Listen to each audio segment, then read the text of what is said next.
I'm in the whatever mode right now, Terry. Okay. That's fine.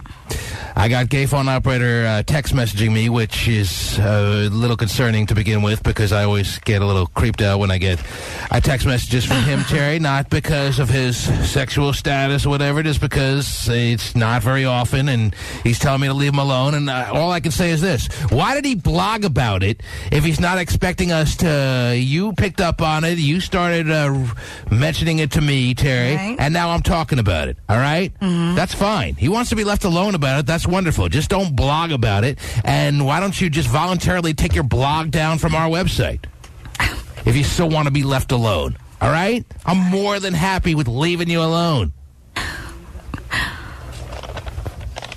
Freak. Oh, wow. Don't tell me to leave you alone. Like an asshole. Whoa. And what the hell is that, Terry? He's such an...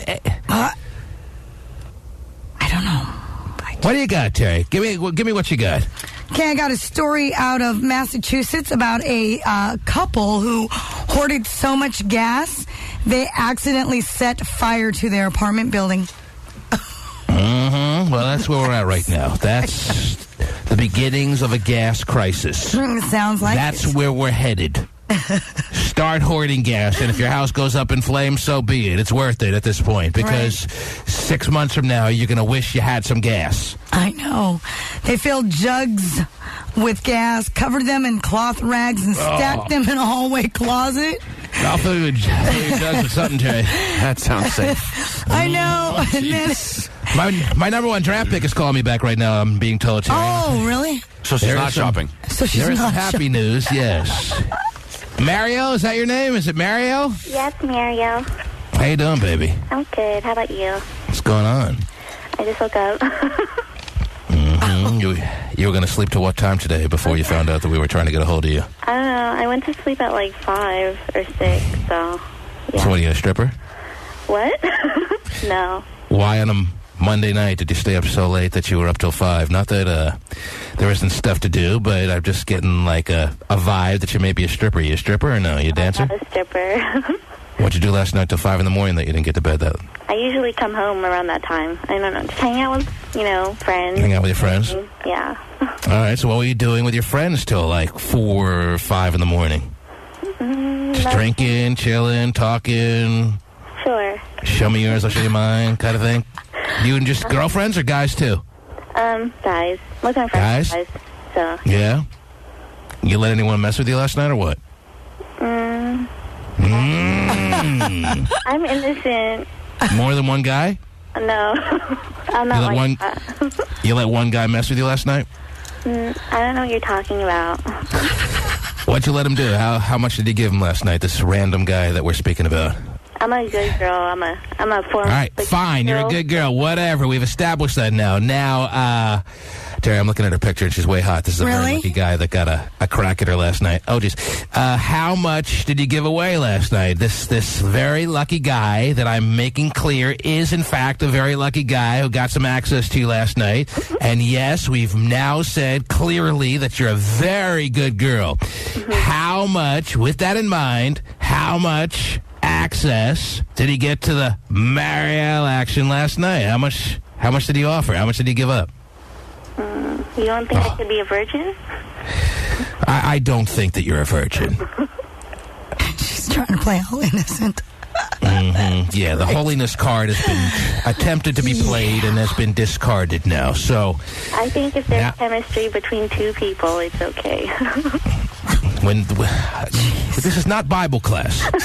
All right? Yes, if there's chemistry between two people, you can have sex with that person. All right. If that is your conscious decision that you're, as an adult woman, are making. So, yes, we've established that now, so you should feel the comfort in admitting to having sex and going the full lap around the track. If that's exactly what you did last night, then be confident that you should feel safety in admitting that right now on the air, and no one will judge you in any fashion. Is that what happened last night? You had sex with some guy in a casual fashion? Is that what took place? No, I don't do casual. You don't do casual sex? No, very formal sex, T-Man. Yeah. I wear a tuxedo. Well, then she doesn't belong on the limo, I guess, right? Well, I'm not saying that the limo is all about casual sex, Terry, but Well, you make a decent point. Just because she's unwilling may not make her as strong a candidate as we thought for the party limo situation. Right, not that right. That's what it's going to be all about. Right. Have I done casual sex? Yes. Oh, wow. Out of nowhere. But last night, we've been talking to each other for a while, so... You and this dude you were kind of messing with last night have been talking for a little while? Yeah. And what'd you do with him last night? What did he get? Did he put... Heart. He what? He has my heart. He had your heart? And you had his heart on? If that's what you call it.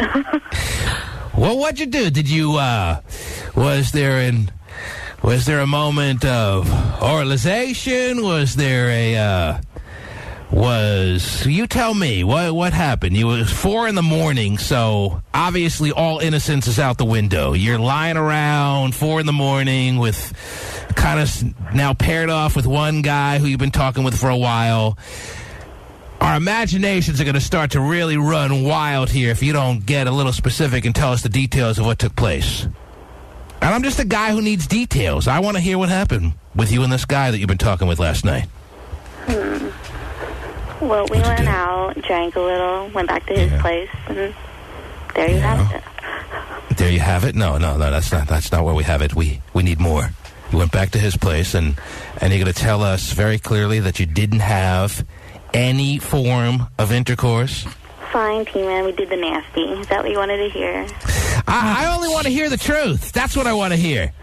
Yeah. You had sex with him? Yeah. Oh, wow. First you said you didn't, Terry. Well, of course she did, because she's, trying to play the innocent card. It was the first time you ever had sex with this guy? No. Oh, you've had sex with him for a little while. Yeah. Oh, that's not as naughty then. Are you just telling me things you think I want to hear? You're telling me the truth now. I want to be clear. No, I'm telling you the truth. You're telling me the truth. All right, how many times have you had sex with this particular guy that you had sex with last night? Do I have to give you a real number? Just give me is it more or less than 15 times? More. More. How long have you been talking with this guy? For a while. Like how long? 6 months? Yeah. Exactly 6 months? Like around there. Around there. Yeah. But he's not your boyfriend? No. Did you make him wear a condom? What was that? Did you use protection of any sort? No? I like it raw dog. Yes! Wow. That's funny, because I do, too. Oh, jeez, what a small world. I never thought I'd meet somebody else. Did you, do you get concerned about pregnancy, or you take care of that via the pill that you're obviously been on since you were 12 years old? I'm on the pill. You're on the pill. You're not concerned about this guy that you've been talking with, those that are judgmental out there and a little maybe overly cautious or maybe properly cautious would say you're not concerned about diseases, you're not concerned about STDs. I am. But you just can't help yourself. You love being raw dogged. Don't kill the buzz here. Well, Wow, that's so kind of cool. The condom. You can't orgasm if a guy wears a condom? Yeah. Oh, Wow. That's funny fair. because I can't orgasm with a condom on. So, what a match, a mate in heaven. Anyway. Another coincidence. Wow. Terry, did I tell you first of all, let me just tell you, from her picture. Which I I've can't not seen. None of us have, except you.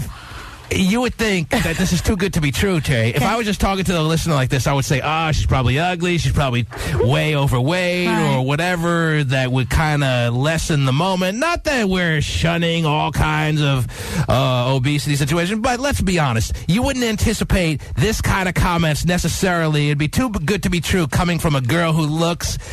Are you as good looking as your pictures look? Yes.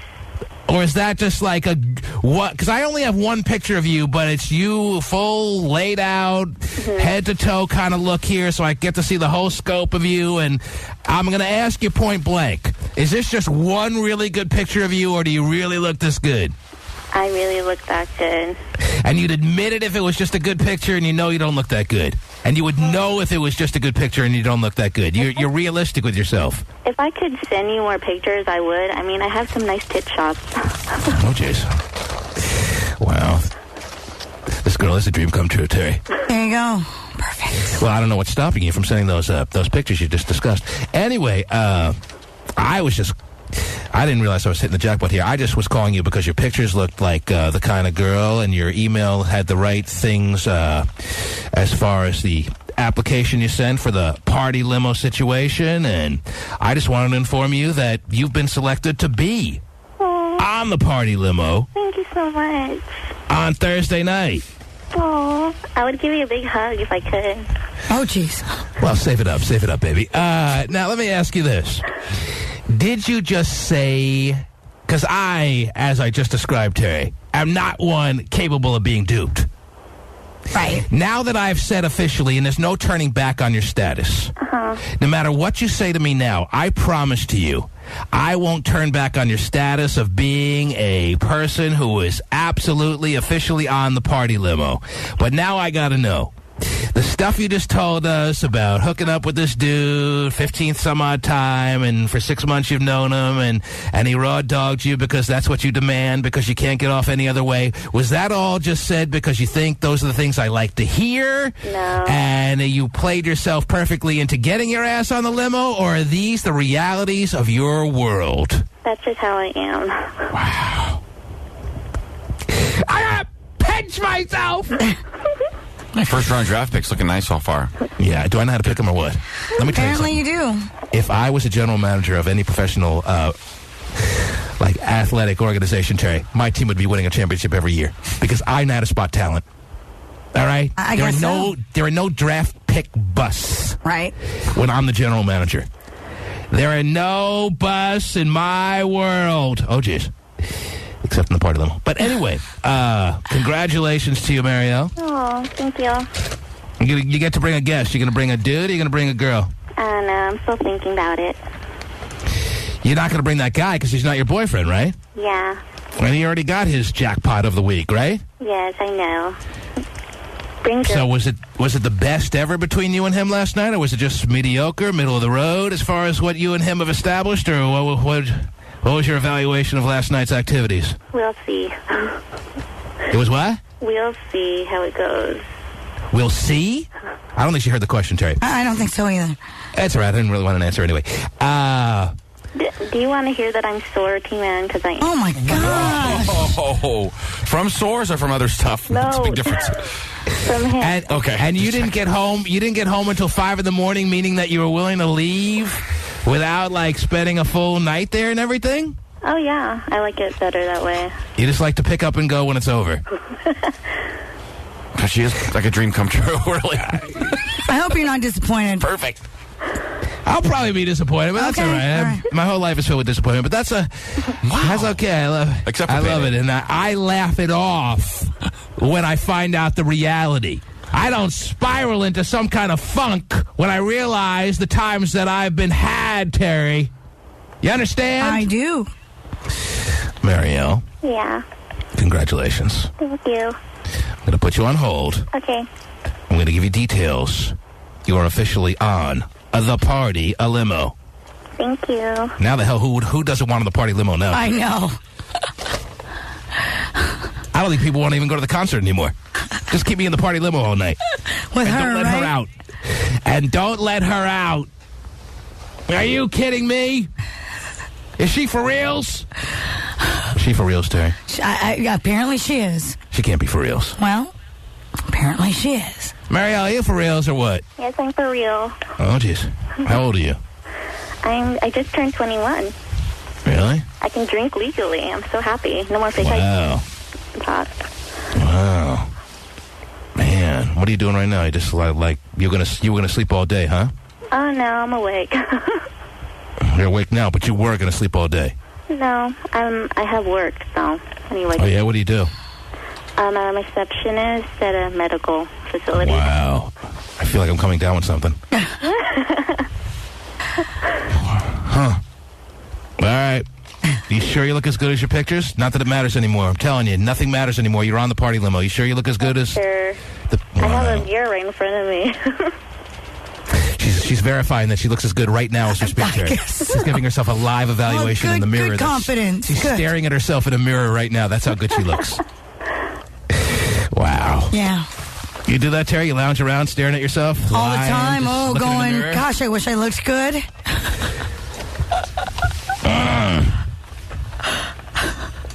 Gay phone operator better call in right now if he doesn't want any friendship that we have established. And I've been very forthcoming with saying, Terry, that we have no doubt become somewhat of a friendship kind of thing after all these years of the transaction between caller and the radio show host situation, Terry. Obviously, we're friends, but the friendship has been severely strained by the text message that he just sent me to leave him alone, and what do I want from him and all that crap. He's the one who you told me blogged all this, Terry, I read it on the air. If he's blogging all this, then why is he making like, why are you calling me, leave me alone? I don't know. I'll give him one chance to answer his phone right now, Terry. And if he doesn't, well, something's going to happen. I don't even have a threat to make right now. Oh, jeez.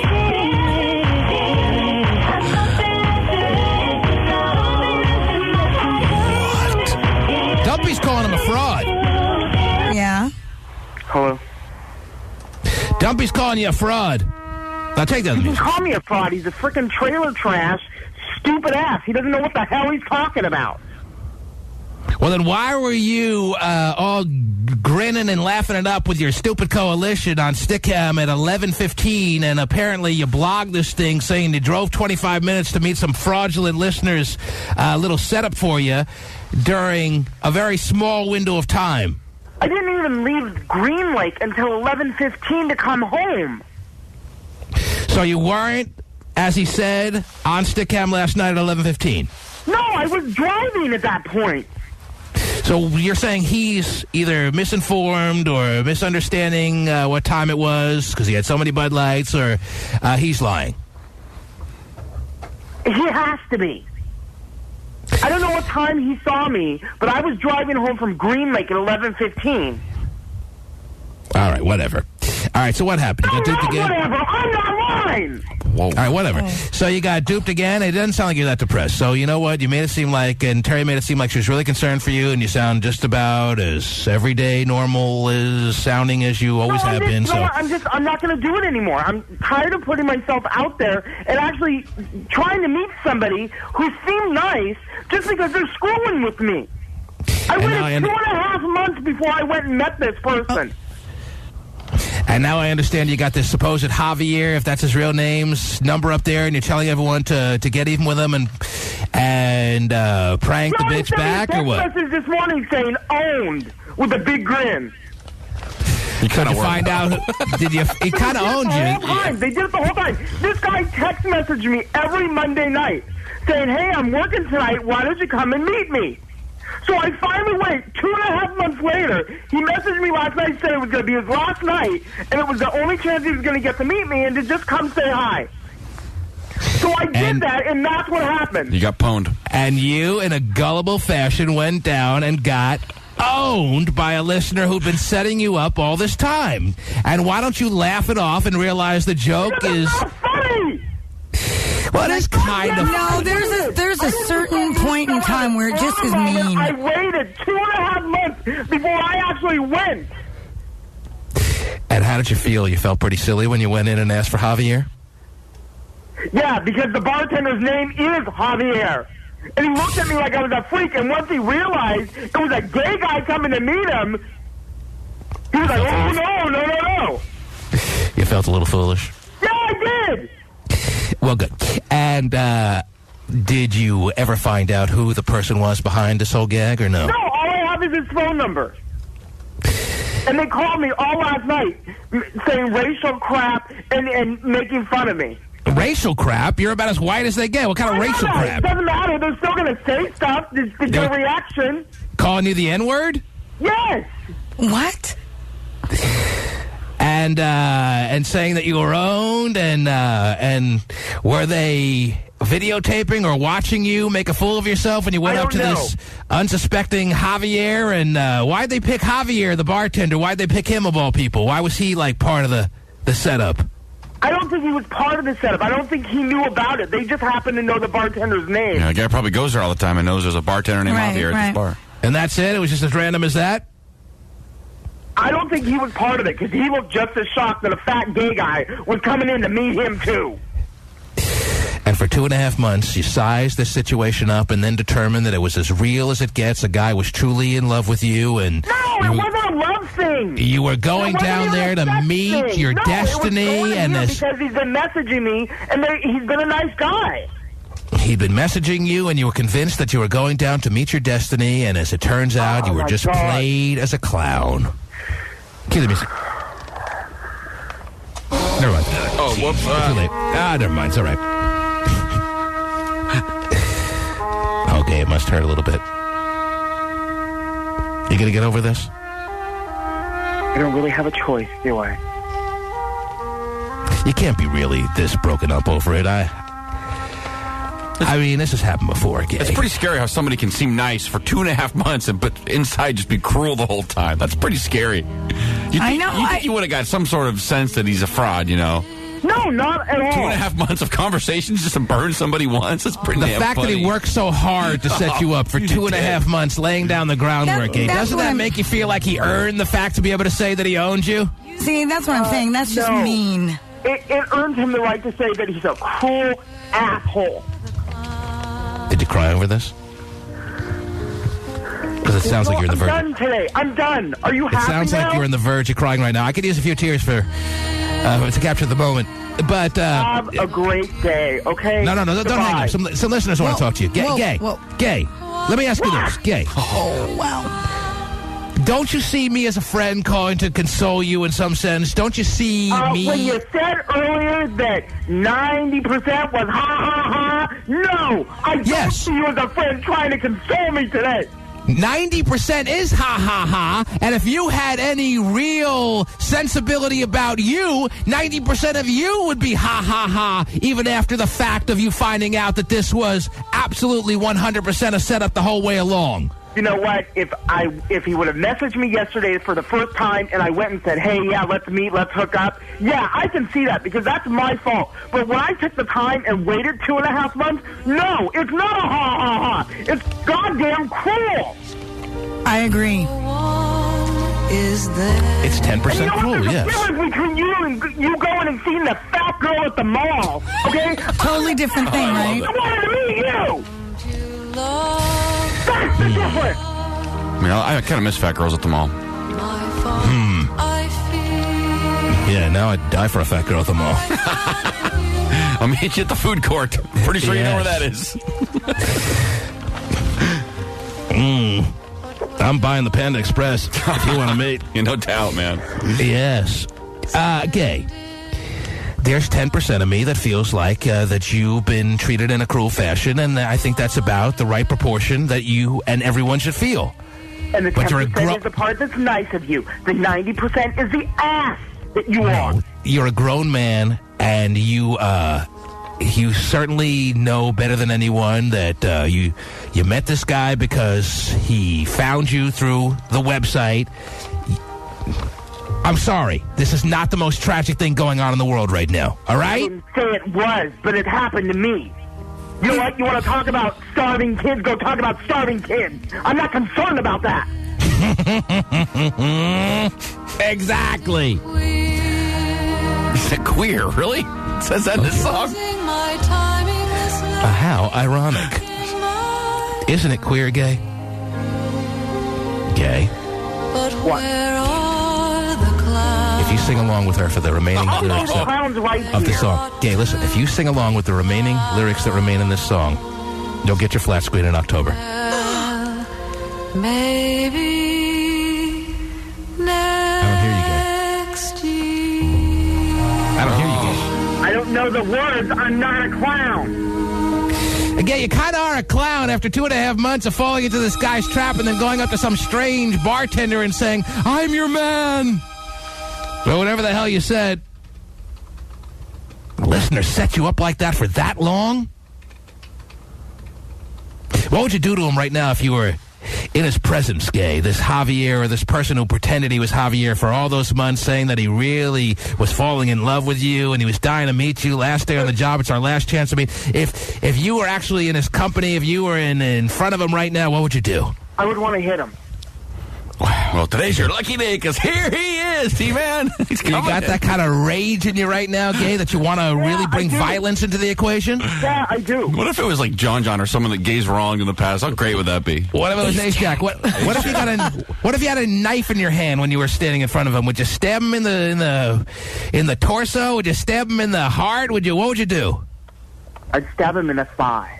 Thigh? Why the What thigh? a nice guy. Yeah, well, you wouldn't.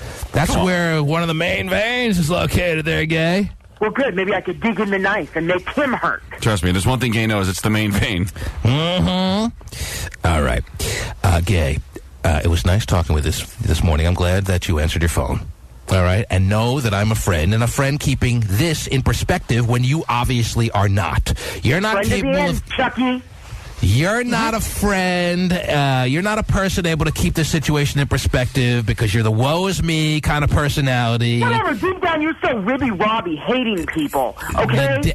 I have never been... I was Ribby Robbie, but I was never a person who hated people. All right? Even when I was Ribby Robbie and I was being taunted by people that were bigger than me in high school and being picked on, I kept a good perspective about where I was at overall, Gay. All right? So I'm not some Ribby Robbie deep inside looking to get even with the world because I was so filled with animosity. I was never like that, Gay. I know who I am, Gay. Well, I know who I am, and I'm not the kind of person who likes cruel people, okay? But you set yourself up for cruel people to be No, I cruel. didn't! You kind Yes, of you did. did. You're going to You meet a laid stranger, your- Gay. This is what I talk about faux friends. I mean, you're meeting strangers. After laid- 2.5 months of chatting. Okay. That's the difference. I didn't just go for a hookup. When you lay Fine, if it yourself... was a one-time thing, I could see it, I could play it off, but I waited 2.5 months. That's the difference. When you lay yourself up on a tee, expect when a guy takes a swing at you that he's going to make contact. Unless I'm playing. That's the moral of the story, Gay. Have you learned anything from this, Gay? Yeah, I have. What have you learned? I'm not doing it anymore. I'm tired of it. Tired of what? Tired of putting myself out there and getting hurt. So the next guy who writes that he's a fan and he really sees something in you that is special, you're not going to write back? No. Why do I highly doubt that? Why don't you email me and see if I respond? Well, I'm tired after 2.5 months of it, Gay. Oh, my gosh. What if you found out it was me all along? Oh, that would be man. fantastic. I would love that. I wish I could say it was. I would love it. Be great. Gay, I don't know who this listener is. Maybe he'll call into the program and say he's the guy who set you up. Not that he can... I don't know if there's any way to prove it, but... Well, his phone number's posted right there. Why doesn't everybody call him? Okay. Gay, it sounds like you got a new lease on life on getting even with the supposed Javier. And if anyone wants his number to congratulate him, pat him on the back, or chew him out, which is what Gay wishes you would do, Gay's blog with this supposed Javier's number is up on the tmanshow.com. And Gay learned yet another valuable lesson that will get him nowhere yet again. Yeah, I'm Gay, a piece of crap and doesn't deserve anything decent, so why you're not a piece of crap that doesn't deserve anything decent. That's not the moral of the story. The moral of the story is not that you're a piece of crap that doesn't deserve anything decent. The moral of the story is don't set yourself up like an idiot, or when you do, expect that this is a very strong possibility so you don't get hurt so ridiculously. All right? That's the moral of the story. Stop being an idiot is the moral of the story. Can you stop being an idiot? Yes or no? Yes or no? Answer me! Doesn't sound like it. Oh, maybe Javier deserves a flat screen of some kind. What do you think? If he calls in. I don't know. Just an idea, really. Yeah, I mean, Javier did such good work that maybe the flat screen that I was thinking about getting you for your birthday in October should now go to Javier because he taught you a valuable lesson, apparently, that you're not You know what? capable You of give learning. him a flat screen, I will come to your car every day and I will piss on it. I will lick it. I will your car. Mm-hmm. Yeah, you just traded in. It's already got a ding in the window anyway. I already fixed that, Terry. I know, but it's still there. It's still there? Well, isn't it kind of... I mean, you fixed it, but you didn't replace the whole Some of window. it may be there. Yeah, well, Yeah, but there's still... Anyway, Gay, Still got a blemish. The moral of the story, I just want to make clear, is not that you're an idiot that doesn't deserve something special in your life. All right? If you're taking that as the moral of the story, that just says a lot about your mindset. The moral of the story is stop being an idiot. All right? Okay. Once again, you're right. I happen to be, yes. Mm-hmm. You feel good about that? You feel good about that? Well, I'm almost immune to it now, but that's all right. Must be amazing. I wish I could feel that way just once in my life. Everybody who sang that song plays the fool, Terry. Oh, sometimes. Everybody has been in your moment that you're in right now where you feel like an idiot. It's how you react and respond, which shows the... I'll be the bigger man and just blow it off. Okay, great. I don't think you're in nearly the funk that you feel or you're trying to portray that you're in right now anyway, so I think you're doing better than you want to convey. You don't believe me? Fine. Mm-hmm. Okay. If you were a friend, you would understand how I'm feeling right now. I am a friend. That's why we're talking about this. But anyway, if you don't consider me a friend, that's your prerogative. All right? Who else would talk to you? Consider you a friend. I said you're not acting like a friend. Do you consider me a friend? Yes, I do, but you're not acting like a friend now. Am I one of the best friends you have that are there for you when you have times of ridiculous crisis like this? God! Do we Am have I, yes to go or no? through this again? I don't think we've ever been through this. Oh, we have. Am I, yes or no? Yes! Who else would spend this kind of time with you? Who? Answer me! No one, T-Man, sir. I have a guy on the line who claims he's the guy who did this to you. And even though I gotta take a break, I gotta put him on. Oh, yeah, I gotta put him on. Yeah, mystery guy, is there any way... Oh, jeez. Oh, I guess that was probably not him. It was just a guy wanting to... Damn. But he said he was the guy, Gay. All right? Great. Should I put on all guys that say they're the guy from now on, or no? No. No. Okay. Gay. Have a great gay day. Oh, thank you. I will now. Okay. And, Same day that I have as usual. Oh, jeez. Stop wallowing. All right? You'll be fine. All right? Yeah, bye. Turn that frown upside down. What? You gonna be all right? Eh? Is that frown someone he met on Craigslist? Oh, my God. I'm hanging up. Okay. Have a You gonna be great all right? Just let us know you'll be okay. You'll be fine? Good. Yeah. All right? Bye-bye. Bye-bye. Bye-bye. Bye-bye. There he goes, Terry. Yep. That's gay phone operator, in case you were confused, Terry. Yeah, I know who it was. The T-Man Show. Hey, what's going on, T-Man? What's up, baby? You're on the air. Yeah, I just you're talking to a gay phone operator, and I thought I'd mention, man, gay phone operator sends me a MySpace message about once every month commenting on how cute I am. Really creeps me out. Oh, it is. Well, I mean, why is he sending them to you, Rob? He doesn't just solicit well, maybe he does. Anyway, that's what you called about? That's what you wanted to say? No, I was actually trying to find out what I can do to get on the party limo. I'm not a hot girl by any means, but I'm trying to figure out what I got to do to get on. You're more inspired now that I put my #1 draft pick on board, aren't you, Rob? A little bit. She actually sounded like a girl that I hooked up with a little while ago, and so that's why I started listening a lot more, because I wasn't quite sure. He's a much bigger listener now in the past 20 minutes than he ever has been in his life as far as the program, Terry. Well, that's good to know. Yeah. Well, but there are some spots left, Rob, but I'm not about to throw you on. I'm sorry to say. You know, it's kind of last couple of seconds here. Let me go to Mo real quick. Mo, you're on the air. Hello? Gotta go to Mo. Yes, Mo. Yeah, I was just thinking about this whole party limo thing, all the girls that's going to be on there. I was just imagining what it would be like to be on there, but then I thought about it. Are the men that's going on there going to be able to hold up the expectations that it's expected of them to go on there? Mo's volunteering himself to really handle the job that's necessary to be a part of the party limo situation, it sounds like, Terry. Good, He wants to make sure just not some abstract yokel is just posted up on the party limo, not holding his own with all the nice-sounding hot-ass ladies that sound like they're ready to file on the party limo, Terry. Yep. Is that what I'm getting out of you, Mo? I'm getting a sense that you're volunteering yourself to do what's necessary and hold the male gender down and represent properly on the party limo. Is that where you're going with this?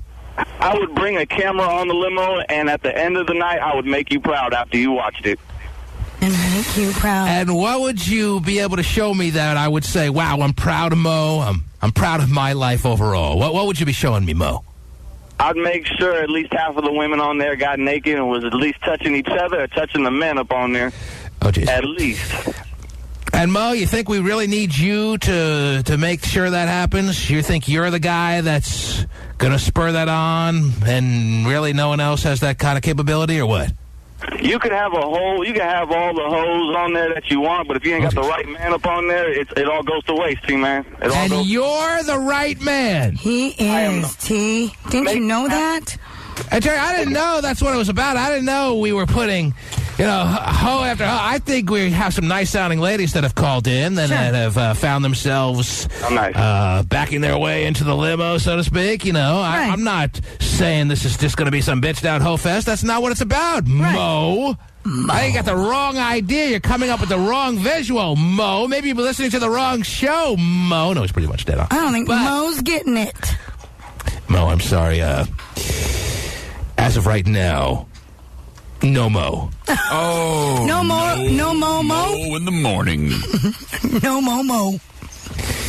Unless, Terry, you want to overrule me and say, I heard everything Mo had to say, and Mo had an excellent point, and I want to use my Terry Free stamp. You have one stamp, Wow, Terry, I get one stamp? where you can overrule my feeling and say, I want to put that person on. You want to go with Mo? No, Mo because if I get one stamp... Yeah, you want to save it for tomorrow? Yes, and I already know who I want, and I know who I want to use my stamp you can't use it on Kevin. Why? Because Kevin didn't call in today. That doesn't matter. You told me to remind you about Kevin, and then he wasn't memorable, and blah, blah, blah, blah, blah. If he calls in and you want to use your stamp on Kevin, you can do that, Terry. But we've been blocking him from calling the show. But wow. No. If you want to use your stamp on Kevin, you can use your stamp on anyone like you have all your life, Terry. But in this case, it's only one guy. So... we'll have to wait and see, all right? All right. Sound good? Sounds good. Sound terrific? Terrific. Perfect. The T-Man Show. Wow. Hey. How are you? Nice to see you. What's going on? Little Wayne. So big time. I don't know what Terry's saying. What are you doing? I'm saying Little Wayne. I know. She didn't know you were saying Yeah. Sounds like it. So big time. So huge. How huge is he, T-Man? Well, he's so huge, Terry, that he refuses to leave the concerts that he performs at, apparently. And, usually you're big time, you want to be in, you want to be out in 10 seconds. No, Lil Wayne is an interesting character, don't you think? Yes, I do. Mm-hmm. And just was hanging out, performing, doing his thing till like 1:30 in the morning.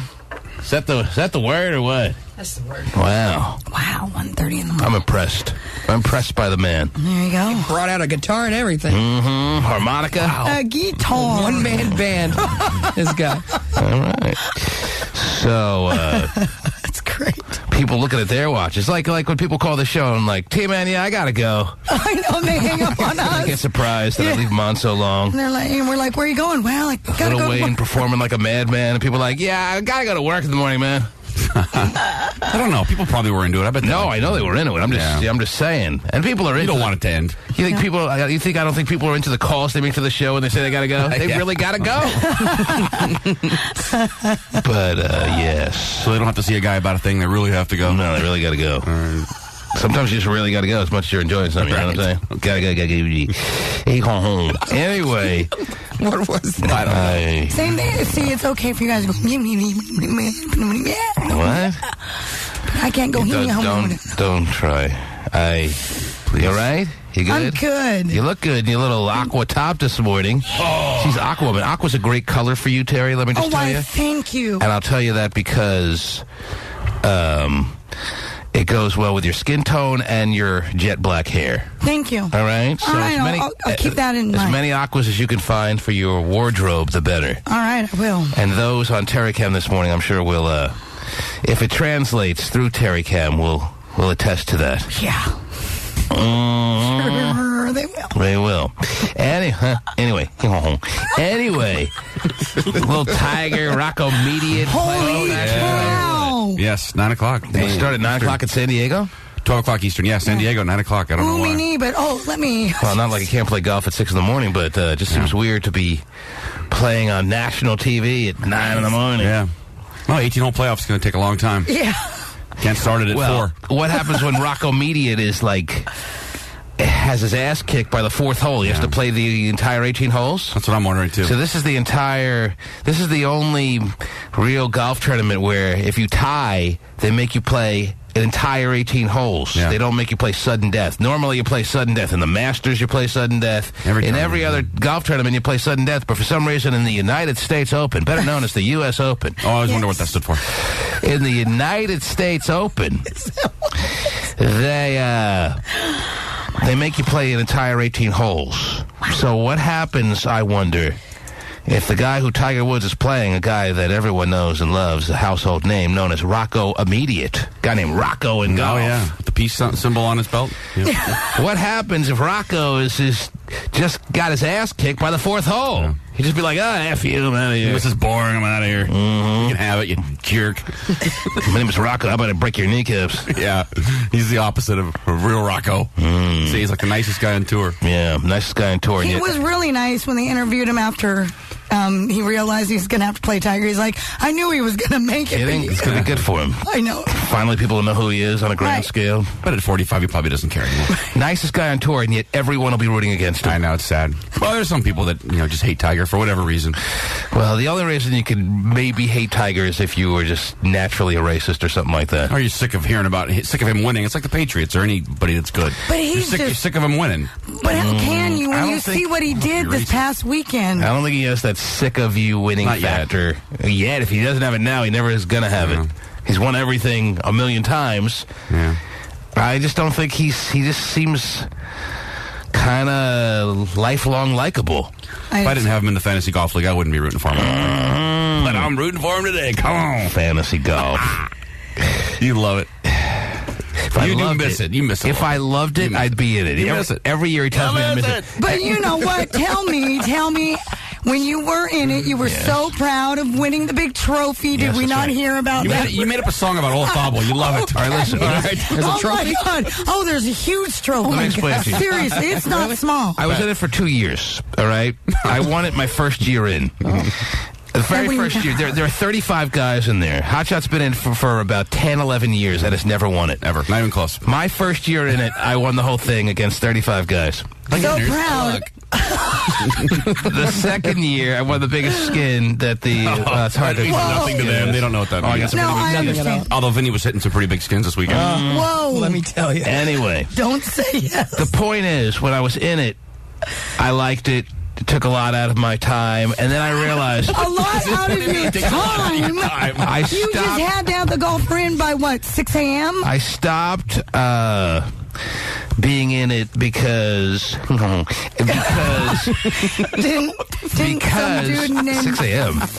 Well, the day before, prior. Yeah, Thursday before. Yeah, Thursday before. Yeah, the Thursday of the tournament. You have to have the golf from. Right. Now I get what you mean. Anyway, it took a lot of my time, and I just decided I didn't want to be in it anymore. A lot of time to call. Hey, it's T-Man. I'll take no top again. That's it.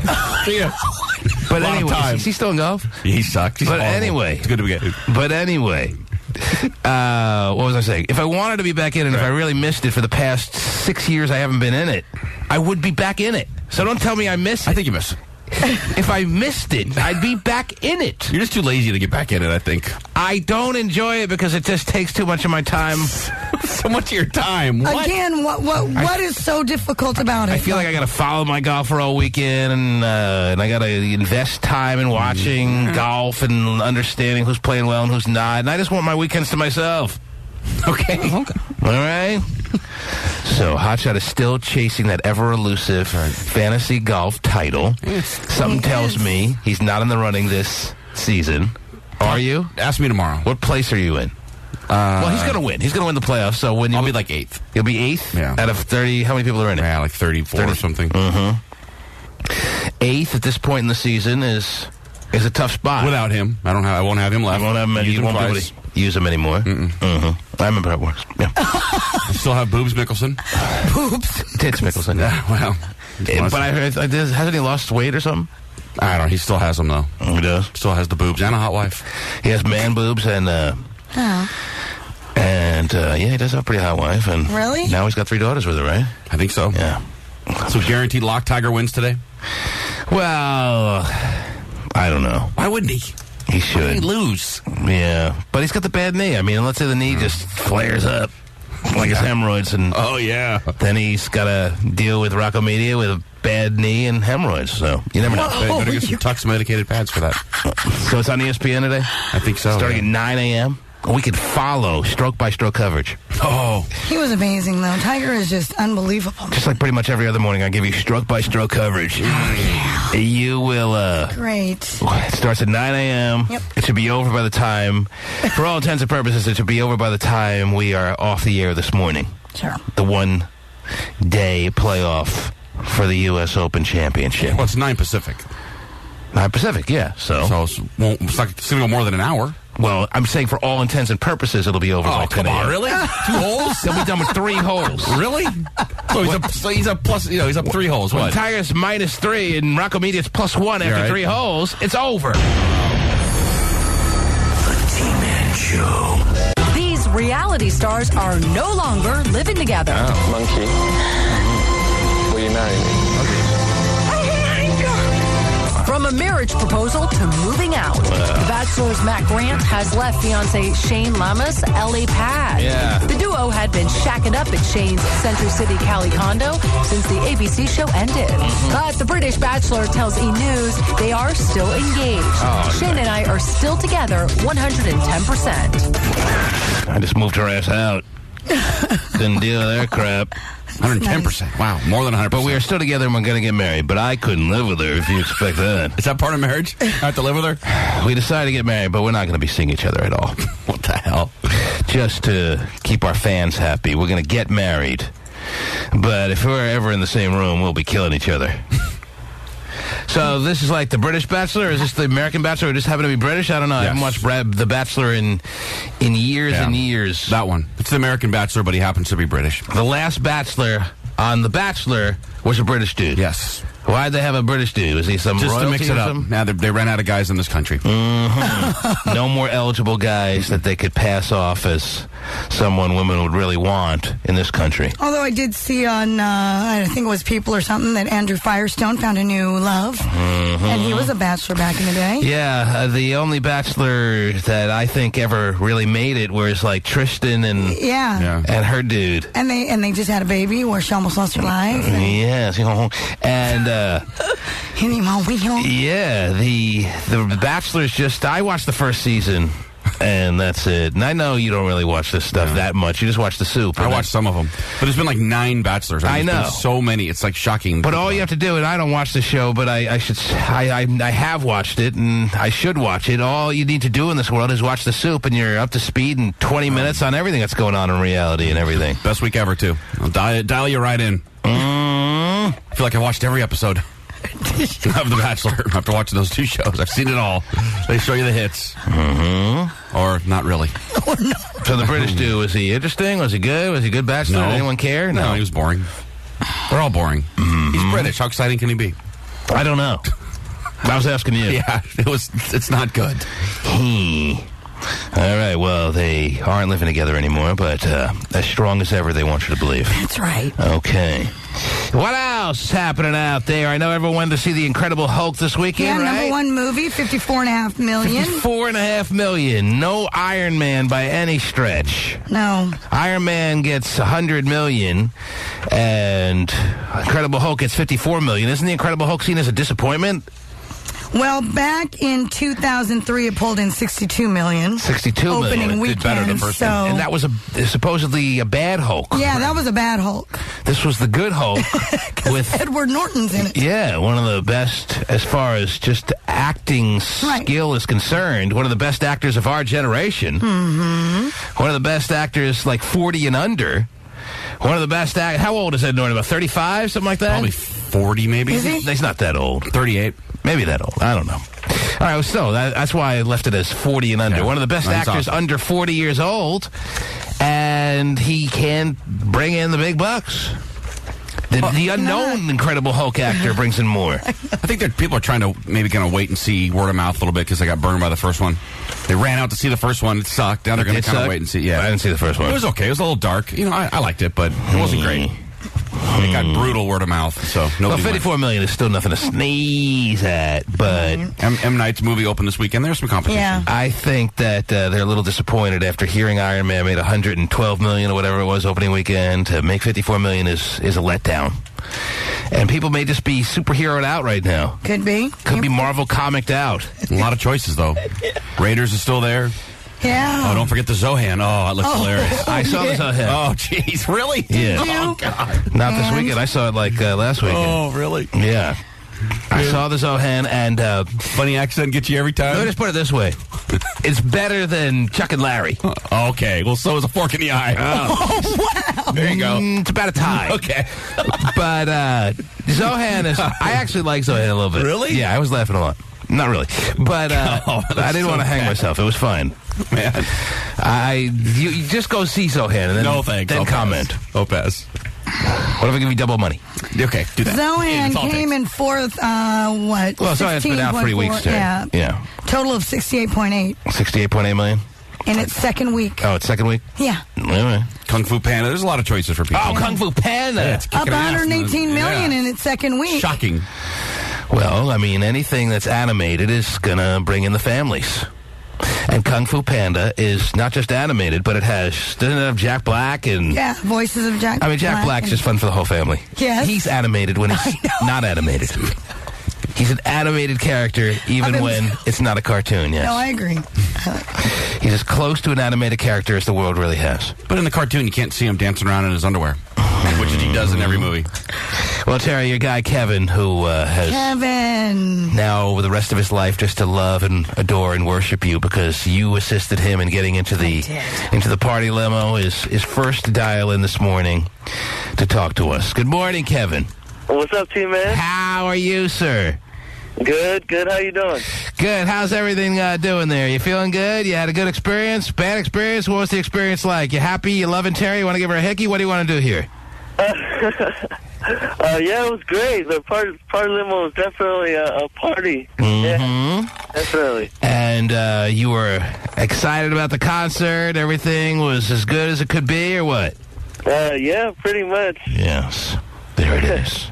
It was funny because I was walking around the concert asking people if they listen to T-Man, and as soon as I mentioned my name and who I was, they're like, "Oh my God, you're Kevin," and all this stuff. You know what's funny? Yay, Kevin. Kevin sounds weird when he's not impersonating me, Terry. Yeah, it is. Yeah. Kevin, when he's hearing his normal voice. No, I just woke up, that's why. Well, just hearing him talk like this and not hearing him go, or something like that, is just a little bit catching me off guard. Yes. Oh, fresh out of bed and still sounding like he's all over it. Okay, Kevin, so I'm glad you were popular at the show. That's nice. Yeah, we missed you, T-Man. Well, I had an emergency in my world, and these things happen, and everything's fine, though. So, yeah. Yeah. Well, I can tell you is, yeah. Well, thanks, T-Man. You got it, buddy. So when the party playing to Vegas is on, you know, you're going to call me first, right? Listeners are so funny. Instead of being like, you don't owe me so anything much. ever in my life. I know. Again, T-Man. That was the best experience You made ever. it happen. You'll never hear that. No, you hear, it was so good, you better hook me up with the next thing. That is weird. When are we going to Vegas? It is weird that they'll never hear, "Hey, I think we're good. You really helped me out. You got me. Thank you." Listeners love free stuff, and the better their experience is with some free stuff that they get, the more they want and feel they're entitled to the next free stuff. Yeah, I heard they're taking a space shuttle to Mars. I need to be on that team tomorrow. T-Man, Yes, Kevin. we're kind of missing a couple people, though, T-Man. Yeah, well, here's the thing. I know what he's talking about. He's talking about Brandy. He was excited about Brandy. Oh, really? Did I not make an offer to Brandy? You did. That she was on the party limo. Right. She was in the party limo. Right. On the party limo, however you want to refer to it. I think I prefer to be in it. Okay, she was in the party limo. Correct. And not only that, but I was going to give her a $500 budget to get her ass on a plane, Sure. and she would shack up with Pasty Dave. Well, here's the lowdown. Brandy then started whining that she doesn't have a credit card to lay the money out for her own self and then wait and get the $500 back. She wanted us to lay the money out for her or else she couldn't come. And she starts saying she can't come because she doesn't have a credit card because her husband, who left her, took all the credit cards. Well, you know what? We can't do everything for you. Right. All right? How old are you? Aren't you a grown-ass woman? Did I not bend over backwards? Actually, you did. Brandy and, here. And by the way, even though... Who's in Wisconsin, of all places, so I shouldn't even be helping like this. It pissed off a lot of listeners that I was giving her a $500 budget and tickets to the show and party limo passes and stuff like that. So she says, I can't make it. After all that went down last week, after all that went down the week before, leading up to Wild Jam, she says she can't make it because she couldn't lay out the cash. Well, that's her loss. Whatever. Because she didn't have a credit card or because she didn't have the money? Because she didn't have the credit card. She was going to get the money back. Right, but I mean, could she have written a check if she went to a travel agency? I don't know. She just said she couldn't. After all we had done, I thought it was a done deal. Yeah. She had everything she needed. She was asking to be in the party limo. I finally let her in. She was saying, well, she still couldn't lay out. Well, we'll give you all the money that's really necessary. And Pasty was letting her crash in his hotel room. Here, you want an extra pillow? That's a cockamamie excuse, I think. It is. So and to be begging as much as she did. After all the time she put in. And then on top of that, because listeners were like, well, why were you begging so much? Why were you doing this, doing that, doing the other thing? Why were you making it like you were all whining about going? Then they let you go finally. You piss everyone off, and then you don't show up. She says, well, no, they were all setting that up like we were the ones who were telling her to call in all those times and ask to go on the party limo. I mean, yes, she's got a hotline number where she can make it in without having to get busy signals and wait on hold that long. But we weren't like saying, oh, you got to call back. You got to keep doing this. Wasn't that great for us? We didn't care. Such a good bit. Do it again. That's awesome. How'd you do it? God. So I don't know what's wrong with her. Something difficult. I don't know what her problem is. I don't know why she didn't ultimately show up. I know that Kevin was excited to see her. Yeah. Pasty probably was, too. Had her in his room. Pasty was excited to have her in his room. Bought her Victoria's Secret lingerie and stuff all ready for her. With her. Well, he had that already anyway. Okay. With those naughty little glasses, Terry. I got some, too. She likes to chew on. But when push came to shove, she couldn't get her due. And Brandy couldn't get out of Wisconsin is pretty much the deal. Whatever. It's probably the story of a lot of people's lives in Wisconsin. Yeah. Push comes to shove, you can never get out of Wisconsin. DJ Sick Rick. Oh, boy. You're on the air. Man. How are you, sir? I'm doing good. Just at work right now. You saw The Incredible Hulk over the weekend, I hear? Yes, I did. How was it? I thought it was great. I thought it was way better than the first one. You saw the first one? Well, I mean, no one's even wondering if it's going to be better than the first one. Everyone pretty much, the reason they made this one is because everyone realizes how pretty subpar the first one was. If the first one was really good, I don't think this one would even have been made. But the whole reason behind Ed Norton deciding to do this movie and the movie being made all together is because the first one just didn't live up to the standards of movie making, you know what I'm saying? So, comparing it to the first one, no one's surprised that it was better. But how much better? Was it was it a really, really good movie, or was you're just saying it was better than the first one?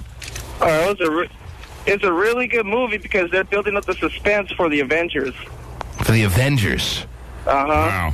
Comic book nerds unite.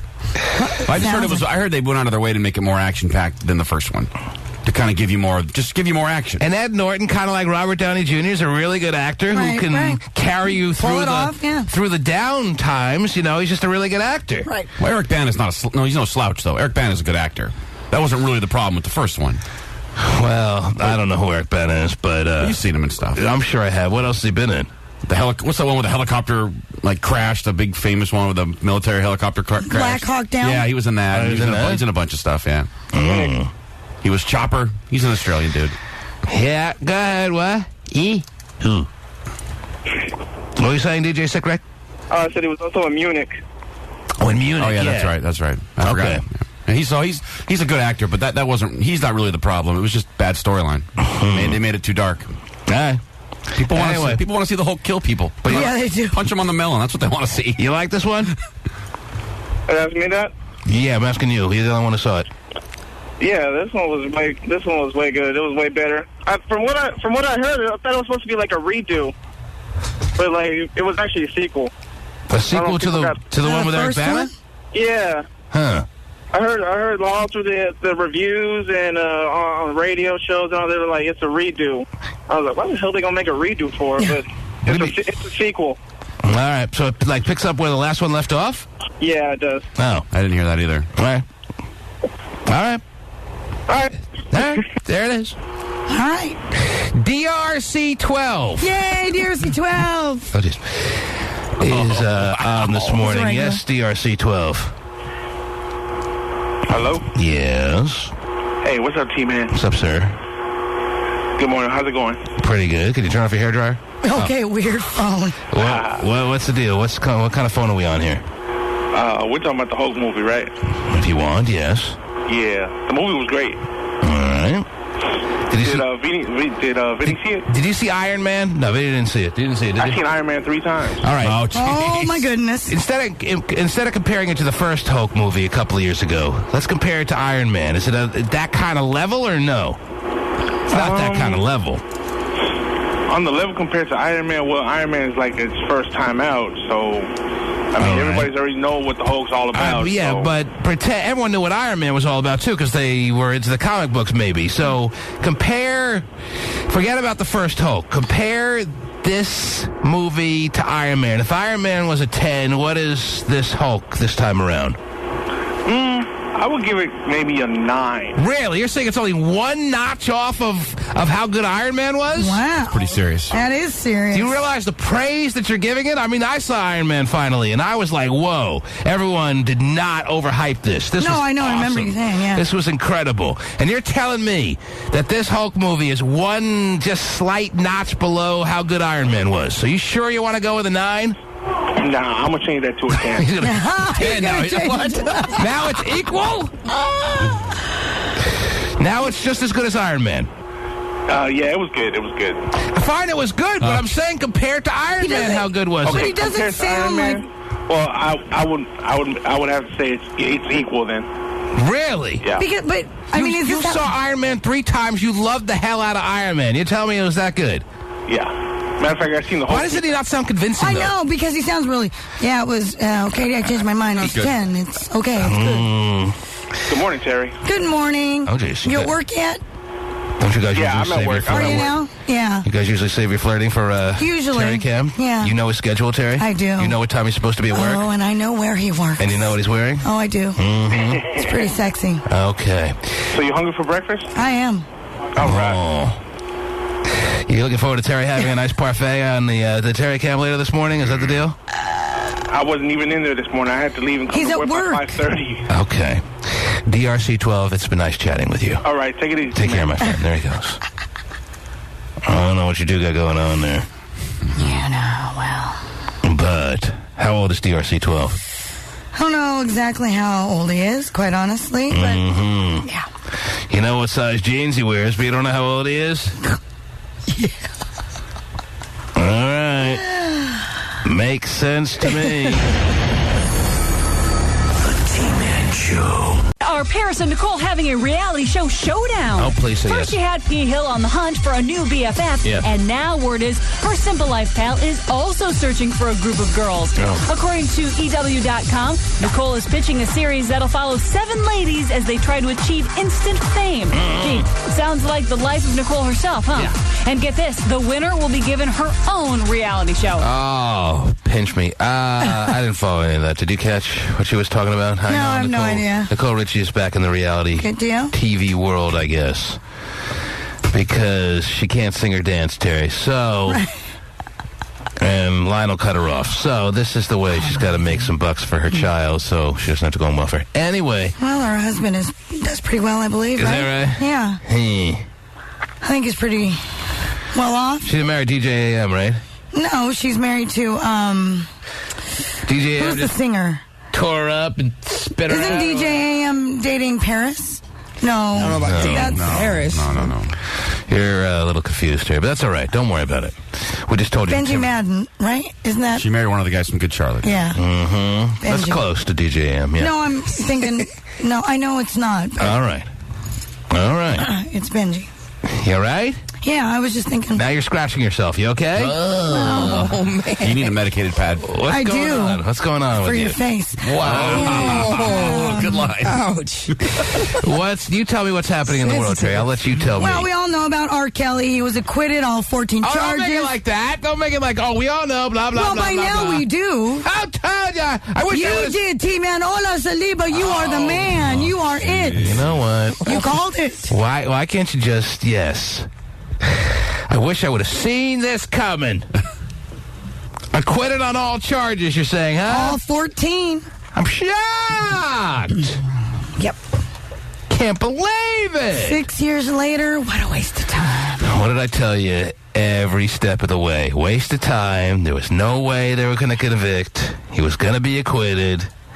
And that's exactly what happened. I said, even if they think it may be him on the video, which after the trial was over, they did some jury interviews, and they said, yeah, it probably was him on the old tape there. But you know what? This trial was a joke. We couldn't convict him and send him away for 15 years. Right. So R. Kelly had a little crying moment with his lawyers, went home, free man. Picked up the next 13-year-old and said, come on. Mm-hmm. Just goes to show you can pee all over the face of it. Oh, never mind. Anyway. Michael Jackson, OJ, R. Kelly, they're all very innocent. Well, I don't know about OJ.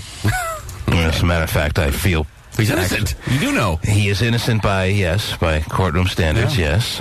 Michael Jackson, I think, actually was innocent the whole way along. Very innocent, yes. R. Kelly is right kind of down the middle. I think OJ's as guilty as sin. I think Michael Jackson... Really? Absolutely. I mean, there's no one doubts that. Even people that were all thinking as the trial was going on that he was being railroaded. Now, 10 years later, are like, oh, yeah, he did it. But so what? So he got let go. So many innocent people were sent to jail, got railroaded, that this one kind of maybe takes a little bit of the sting off some of that. So everyone's okay with him being acquitted. It's not like he's a dangerous man at this point who's been making us feel like we're not safe in the streets since he was found innocent. So big whoop. So he was let go. He was guilty, but he was let go. Big whoop. Anyway, then you have, what were the other examples? Michael Jackson, who I truly believe, in a converse opinion to, I'm not talking about Snickers, of most people out there, that he was innocent all along. But you heard him say he does sleep with boys in his bed. He sleeps with boys in his bed, but he sleeps with them in his mind as an 8-year-old. I agree with you. He doesn't sleep with them as a 38-year-old with an 8-year-old. Okay. In his mind, it's two 8-year-olds sleeping in a bed together. In my mind, I'm 13. I'm going to pick up a 13-year-old girl today. And then, yeah, sounds good. But you won't do things to her. You're right. Like I'll just cuddle and snuggle, and I won't do anything. That's all. He had people over his joint because Michael Jackson never had a childhood, so in his mind, he was making up for all that time. You're right. He never did anything inappropriate like a 40-year-old man does in a pedophile way towards a child. Right. John Wayne Gacy loved his kids. Buried them all in the backyard. If you're gonna ask me whether Michael Jackson ever had children sleeping over his ranch, I'll say yes, he did. But did he ever do anything to them of a dirty sexual nature? No. I agree with that. I believe that he did not. Okay. Doesn't make it right. So we both have him innocent then, in real life. But he doesn't make it right. It doesn't make it right. Illegal. That he sleeps with kids in his bed. Their parents gave him the okay to sleep there, and he was like, all right. Anyway. I said sleep, not spoon. There's a big difference, okay? I don't think they were spooning in a spooning classic definition kind of way. I want to be the little spoon. Anyhow. Michael Jackson was definitely the little spoon. Oh, yeah, he loves even with a 13-year-old. Yes. Now, anyway, it's like those measuring spoons. Yep. But anyway, you ever use those measuring spoons? My mom used to have those. But anyway, so we people that have a kitchen have them. Yeah, just used them yesterday. We all, as a matter of fact. We all agree that OJ killed Nicole, or no? I don't know yet. Don't know. I don't know yet. Agreed. Like tomorrow, you may have an idea. But from killing, you don't kill one person. That's like tip of the iceberg. You know, it's usually tip of the iceberg. You've killed a lot, or you'll do it again. No. You'll kill, and then you're done with it. He's not a classic killer. He had a terrible motive he had an unbelievable motive for killing Nicole. He's not a real killer. But he just had a huge level of motive for killing Nicole, and Ron Goldman happened to be in the way. But killing two people with a knife, as opposed to I get it if you pull a trigger. If you're in a rage, but to kill two people with a knife, that's a lot of work. If you're in a rage, that is a lot of work. Anyone could kill anyone in this world if they were really put to the moment. Okay, if you're in a rage like OJ was in, all of a sudden you could become this killer of a one-time nature. He's not a true in his blood killer, but everyone, if put to the test, put back to the wall, has it in them to kill another human being if it came down to it. Now, OJ, with an unbelievable level of motive, just of a foundation of jealousy compounded with other things, went into a rage and killed Nicole, and I can't believe we're talking about this now, and Ron Goldman. Welcome to Best of 1994. I'm asking you if we all in our minds have him guilty. Yes or no? No. You have your doubts. Yeah, I have my doubts. Okay. You have your doubts. If Michael Jackson and our killer are innocent, then O.J. Simpson's right up there with him, okay? You still think it was drug dealers because of... It was something else, yes. Faye Resnick? Yes. Okay. Marcus Allen, they're all involved. Well, then... You don't think at some point over the past 11 years something would have been leaked somewhere of someone that knows something about the actual killers? About OJ. Something would have come out. That's what I'm saying. OJ told me he did it. That hasn't come out. No one's ever said that. Well, he would have slipped up. He had. According to you're missing some news stories. There's some police people. I haven't heard him. I know the stories you're talking about. I still haven't heard him say it. All right, well, whatever. I'll probably say it on his deathbed. But anyhow. I did it, sucker, spy. Closes his eyes. May not be in that kind of fashion. Well, but the thing is... It may be like asking for forgiveness kind of stuff. Yeah, that's right. He wrote that book, I forgot about that, where if I had killed her or supposedly admits to it, but I don't know if he did. There's been a lot of droppings along the way of him. Droppings? Of him letting you know that he did it and... but all right. So we have OJ very guilty. We have Michael Jackson very innocent. And now we have R. Kelly somewhere in the middle, but also acquitted. Right. Okay.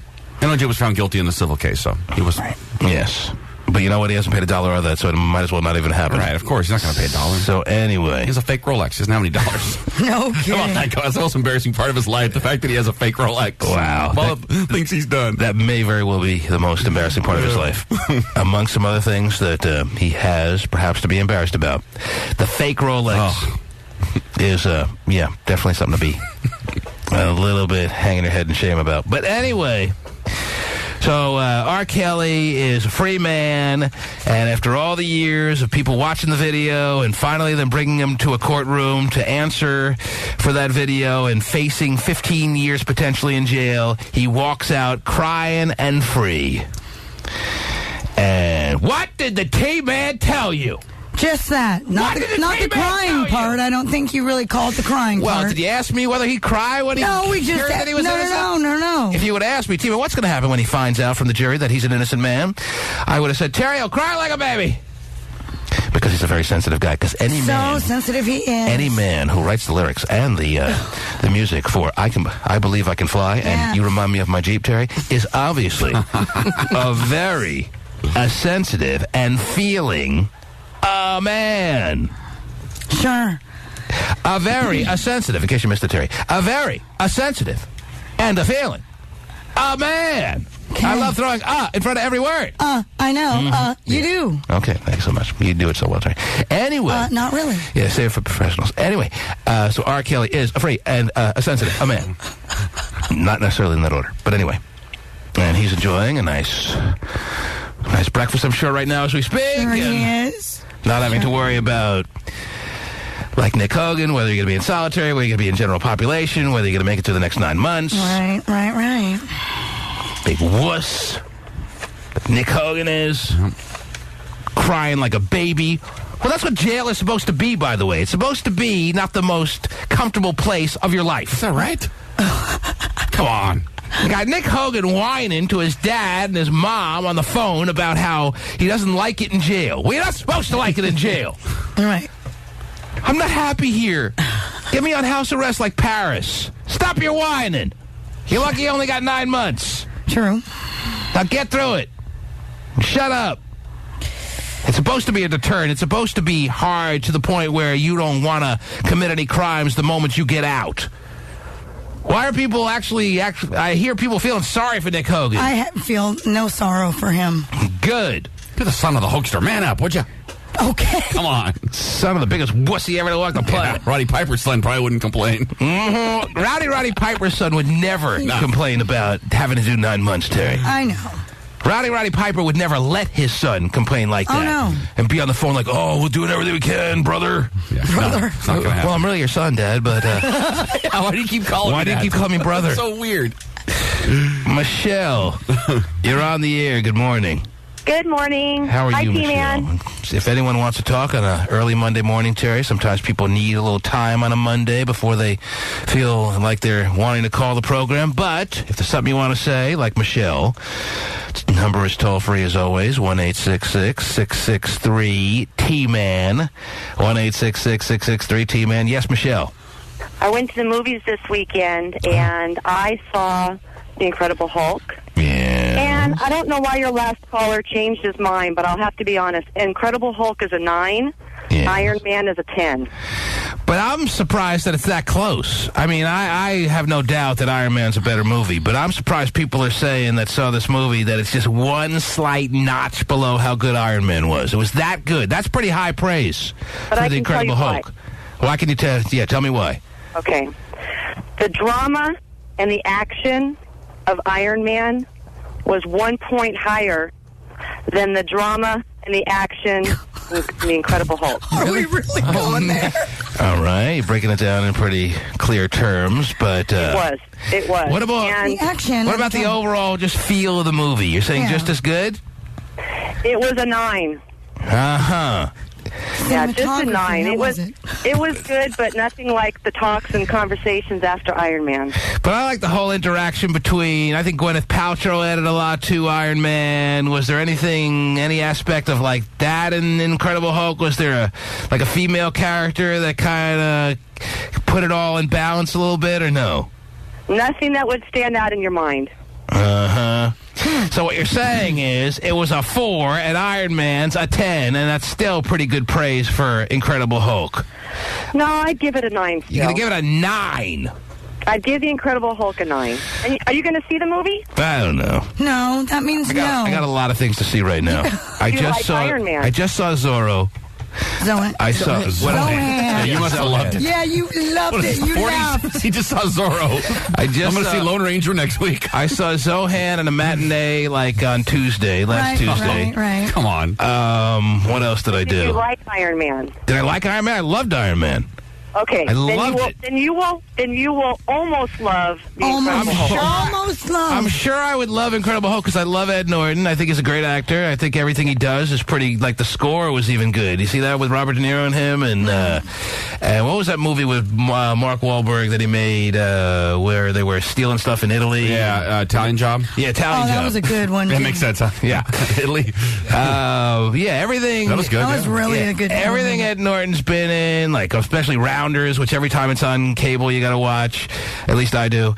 Everything Ed Norton's been in, I like. Primal Fear, was that the first one he did? The very first one. He tricked us all. That he did with Richard Gere. Oh, that was great. Or at the end. Oh, he got me. He almost scares you at the end. I know. Come on, you know I'm kidding around. So everything, I think we made it clear now. Everything he's done, I like, so I'm sure I'm going to like this movie, but I'm not going to like it as much as Iron Man. I won't allow myself to like it as much as Iron Man, just on principle.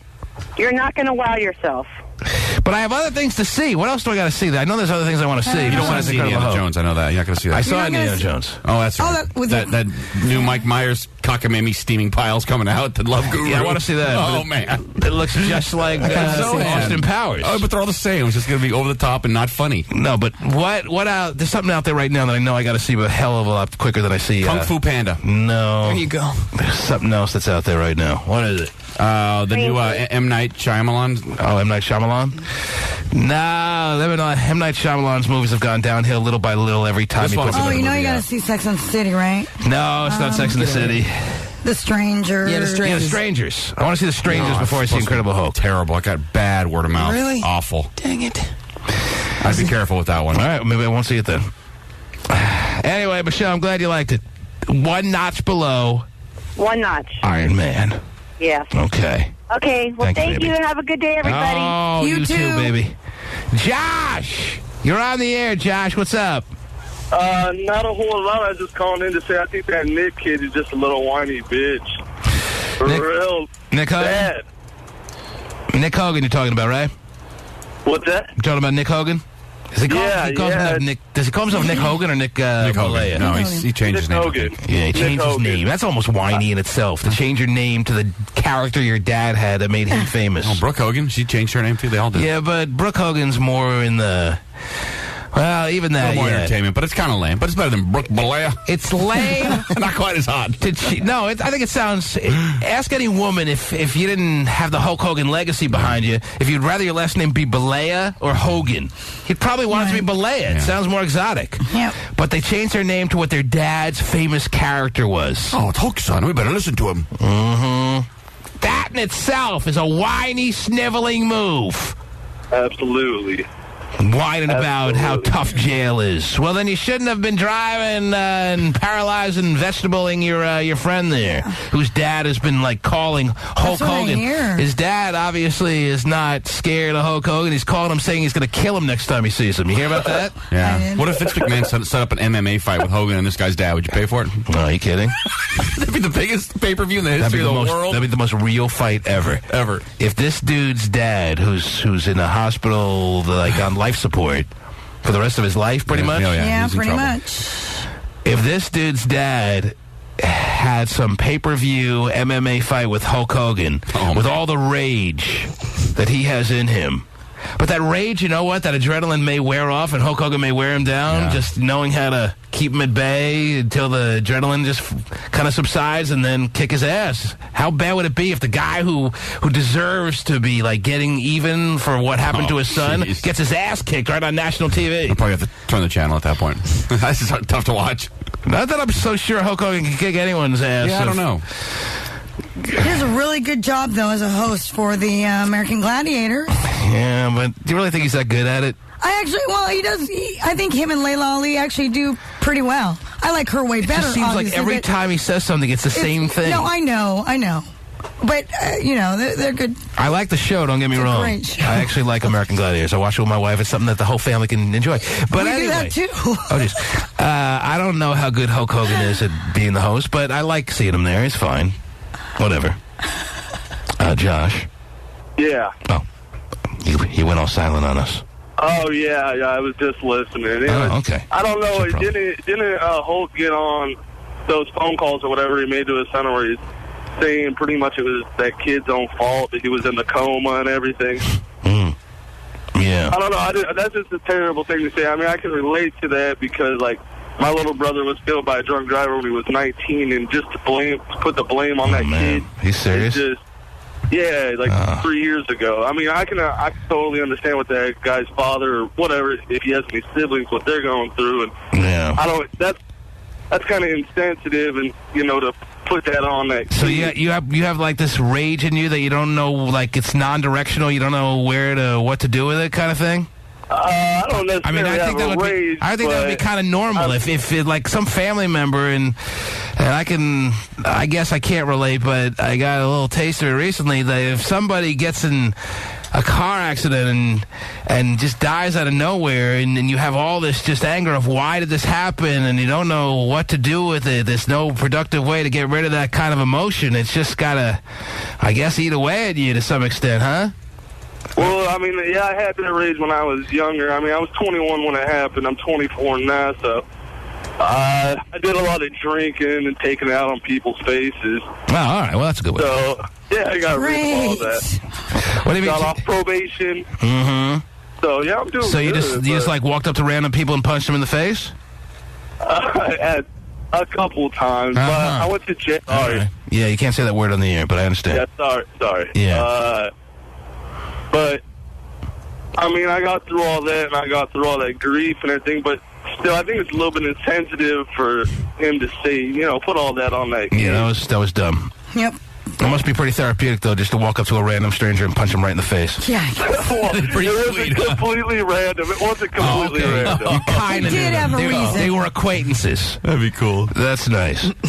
No, it was. We'll get that guy right there. You're That at a one. bar Get him. drinking or whatever, and there's, Yeah, you'd ask them their name before you punched them out. like, what's that? You would ask them their name before you punched them out. So it wasn't like, Roger. wasn't complete strangers. Oh, I hate that name. Bam! God, what an idiot. Why? No, I understand. A I lot understand. of people Man. that drink like to start fights in it. Yeah. Before he passed it and wasn't really an aggressive person. You'd just but- be waiting for someone to start crap with you, and then you would finish it. Yeah, I understand. Yeah, You a big dude or no? No. I ain't one to really go out and start fights or anything like that. It was just a bad time in my life, you know. How tall are you? What do you weigh? I'm about 185, 10. Really? And you start random fights in a bar? Well, I mean, I ain't going out picking out the big dude, like the biggest. I know, guy. but you said you had a lot of aggression in you at the time, and you would just start punching people in the bar, though. I mean, I know you didn't necessarily just start punching random people in the face, but as soon as they just looked at you weird, you would punch them in the face, right?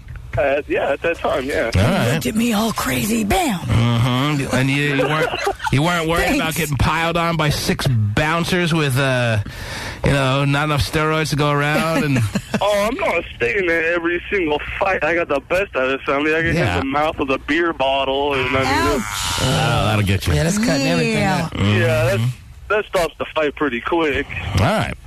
Well, I'm glad you checked in, Josh. Oh. Yeah. And I don't know if you guys were talking about this movie or not. The Happening. That movie's terrible. The Happenings? Really? Yeah, it's M. The Night Happening. Shyamalan's Don't go movie. watch it. Oh, it was really bad? With Mark Wahlberg?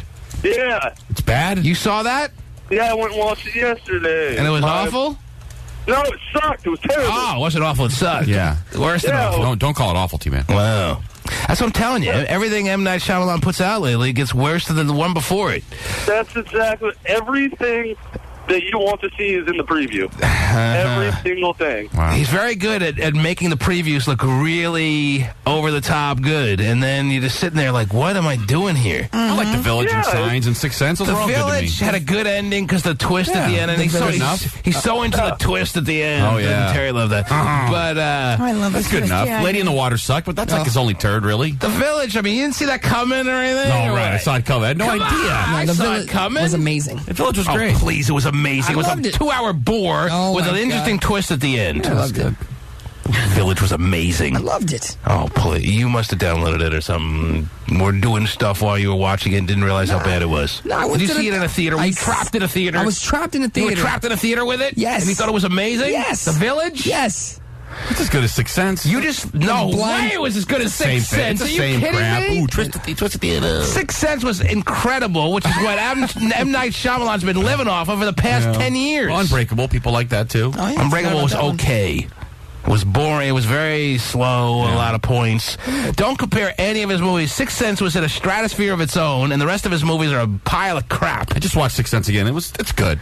Sixth Sense is way better than good. It's good. Yeah, no, it's a good movie. You know, it's the way you're just saying it all casual. Yeah, I mean, I watched it again. I'm thinking, oh, this is a classic. I loved it. I watched it again. It was, all right, maybe it's not good time after time. Yeah. But the first time and the second time you saw Sixth Sense, it's an incredible movie. But everything else, and he's been living off the fat of Sixth Sense for 10 years now. And he has put out crap since then. Oh, Signs in the Village, I don't think were crap. Signs was pretty much of a letdown, too. Not at the box office. You had high expectations for Signs. When you went to actually see it, you were like, okay, it's not terrible, but it's not as good as I thought. It was, I would agree with that. But it was still good. It was all right, yes. So was Zohan, I'll tell you that. Now, Zohan, God. you go in with a certain level of expectation. You saw Chuck and Larry in the theater. I didn't like Chuck and Larry. What'd you think you were going to think about it? Oh, this is going to be awesome.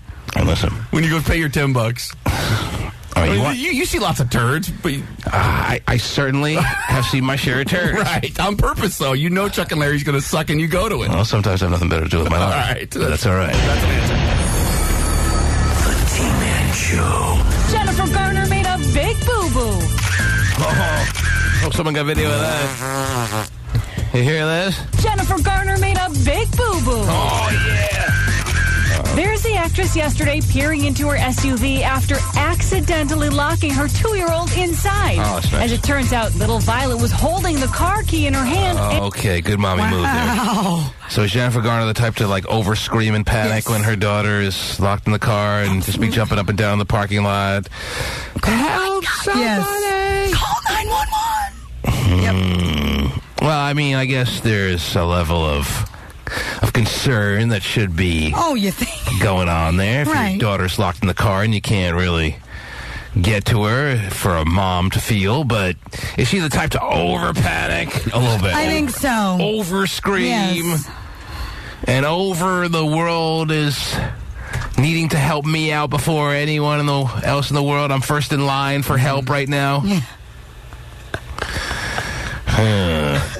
Locked her daughter in the car. Good mom. Was the car running? Like, where were the keys? I don't get it. The keys were in her daughter's hand, and then she locked her daughter in, I guess, somehow. I don't think the car was running, but she couldn't get in the car. She was locked out, and the daughter was still sitting in the car seat with the keys in her lap or in her hand. Nice work.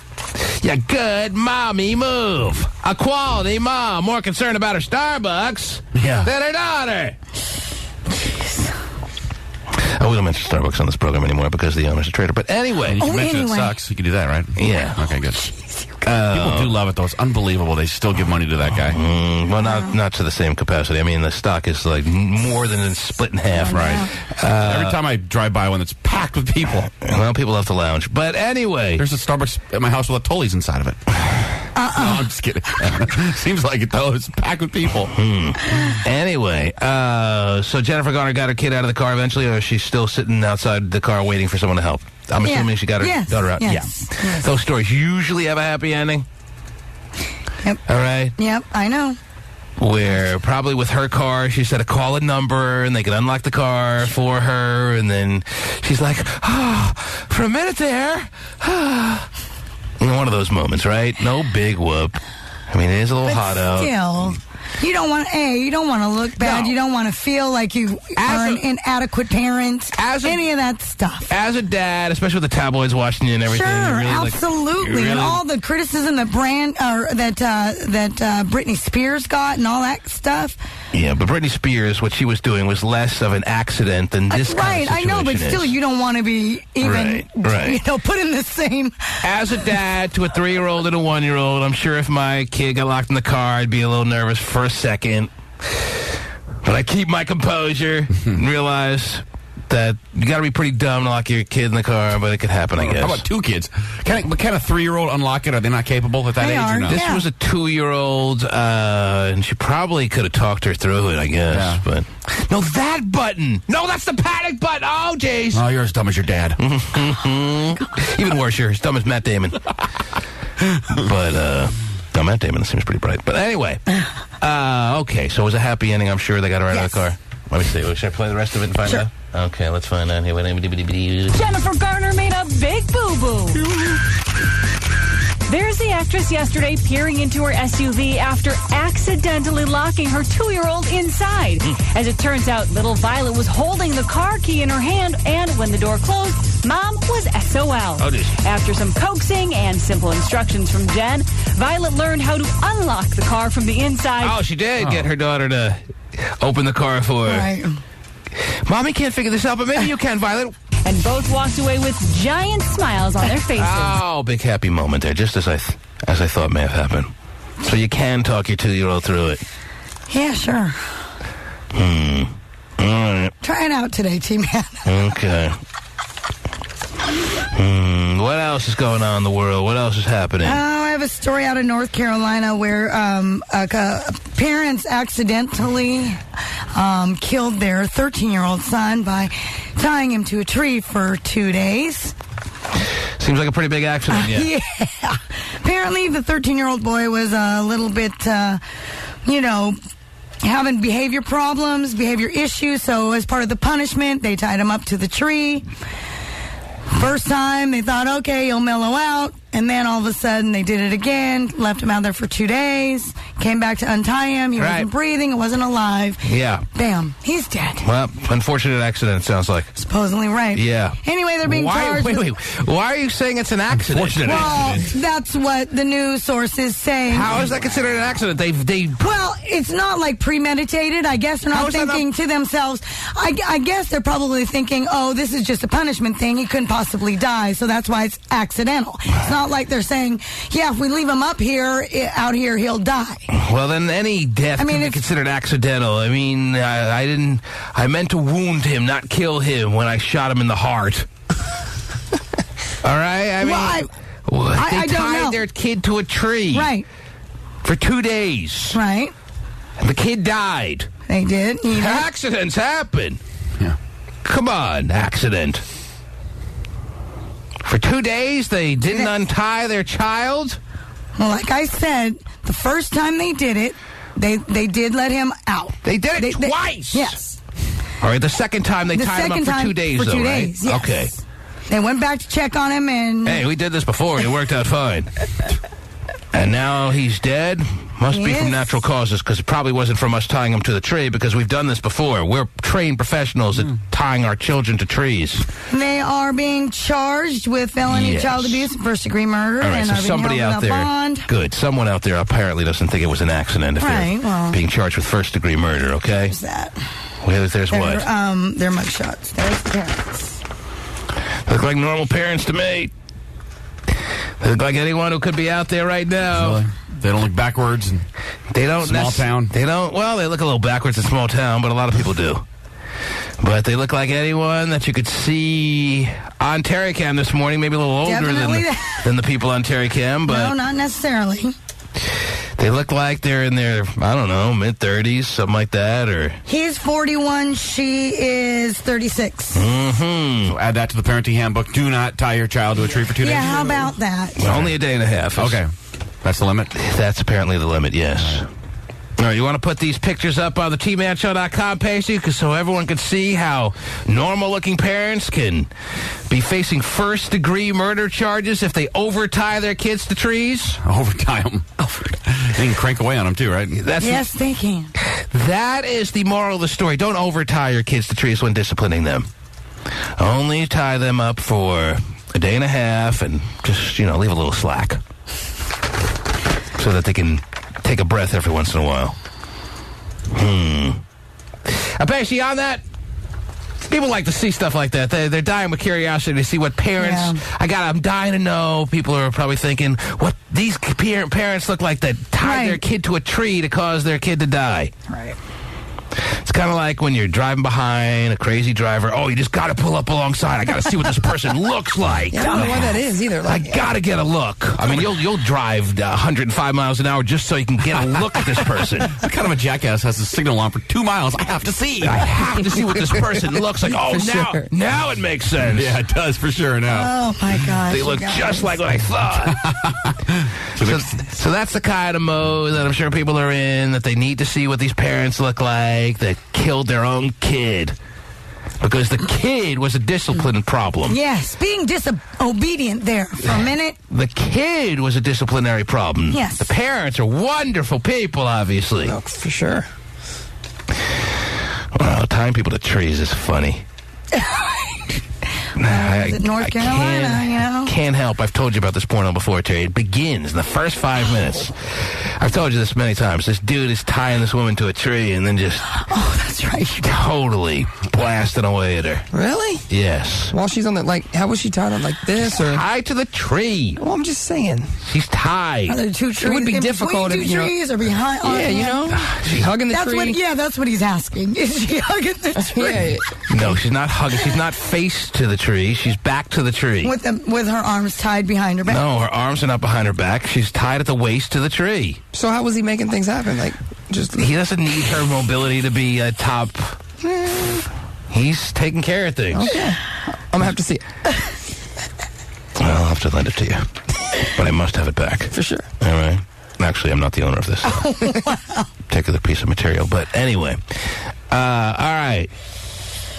So what caused the child to die? They have an actual cause of death? They do not, in this news story, they don't give me the actual dehydration situation? It was probably the weather or whatever the case may be. The weather? Well, being outside and all that stuff. Struck by lightning? Or? No, who knows? Maybe it was hot all day, and like you said, dehydration. So dehydration is caused by weather and just stiff breeze, the elements. Being out there in the elements. I don't think it was the elements that caused the kids to die. It was probably just, lack of nourishment and dehydration after 48 hours of not being able to really get to the fridge or anything, The weather. Well, I don't know. But if it was cloudy, did him in. But if it is 100 degrees for 2 straight days. Was it 100 degrees? It was in probably the 90s. I mean, in North Carolina. Oh, all right. Yeah, if you're going to tie your kid to the tree, it better be. So it's probably a little bit of everything. Elements and. You got to pick a northern state to tie your kid to a tree in for 2 days. A day and a half, you can tie your kid up to anything for however long. But how do you tie your kid to a tree? Man. I mean, this girl wanted to be tied to the tree in this porno, so don't confuse that, Terry. But how do you tie your kid to a tree? Oh, that's horrible.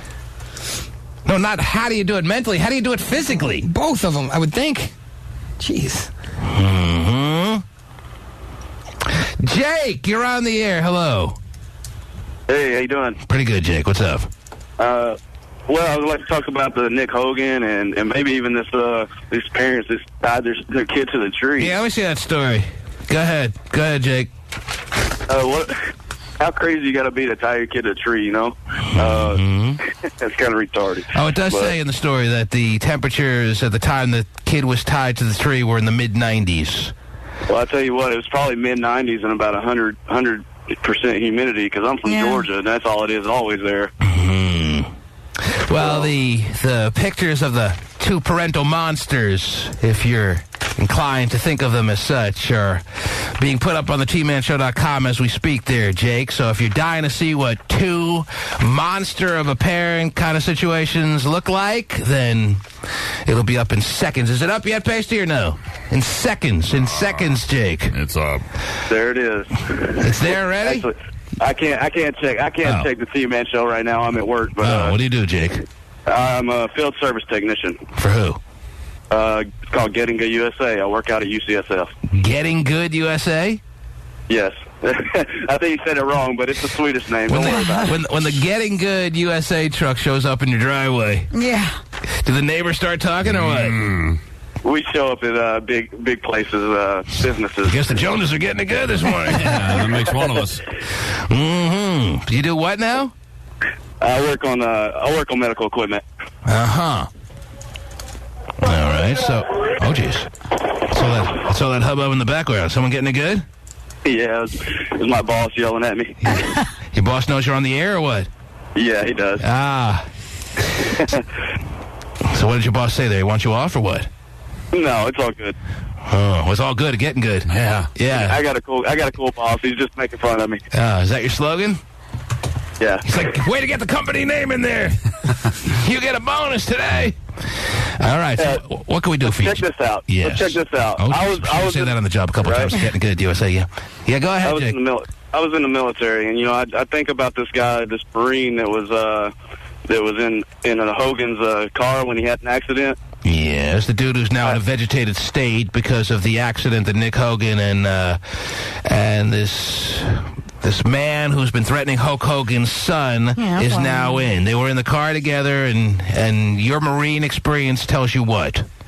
Well, I was in the Army, but still, a service member's a service member. You got to have some responsibility. If you're in a car with somebody that's drinking, you were in the wrong.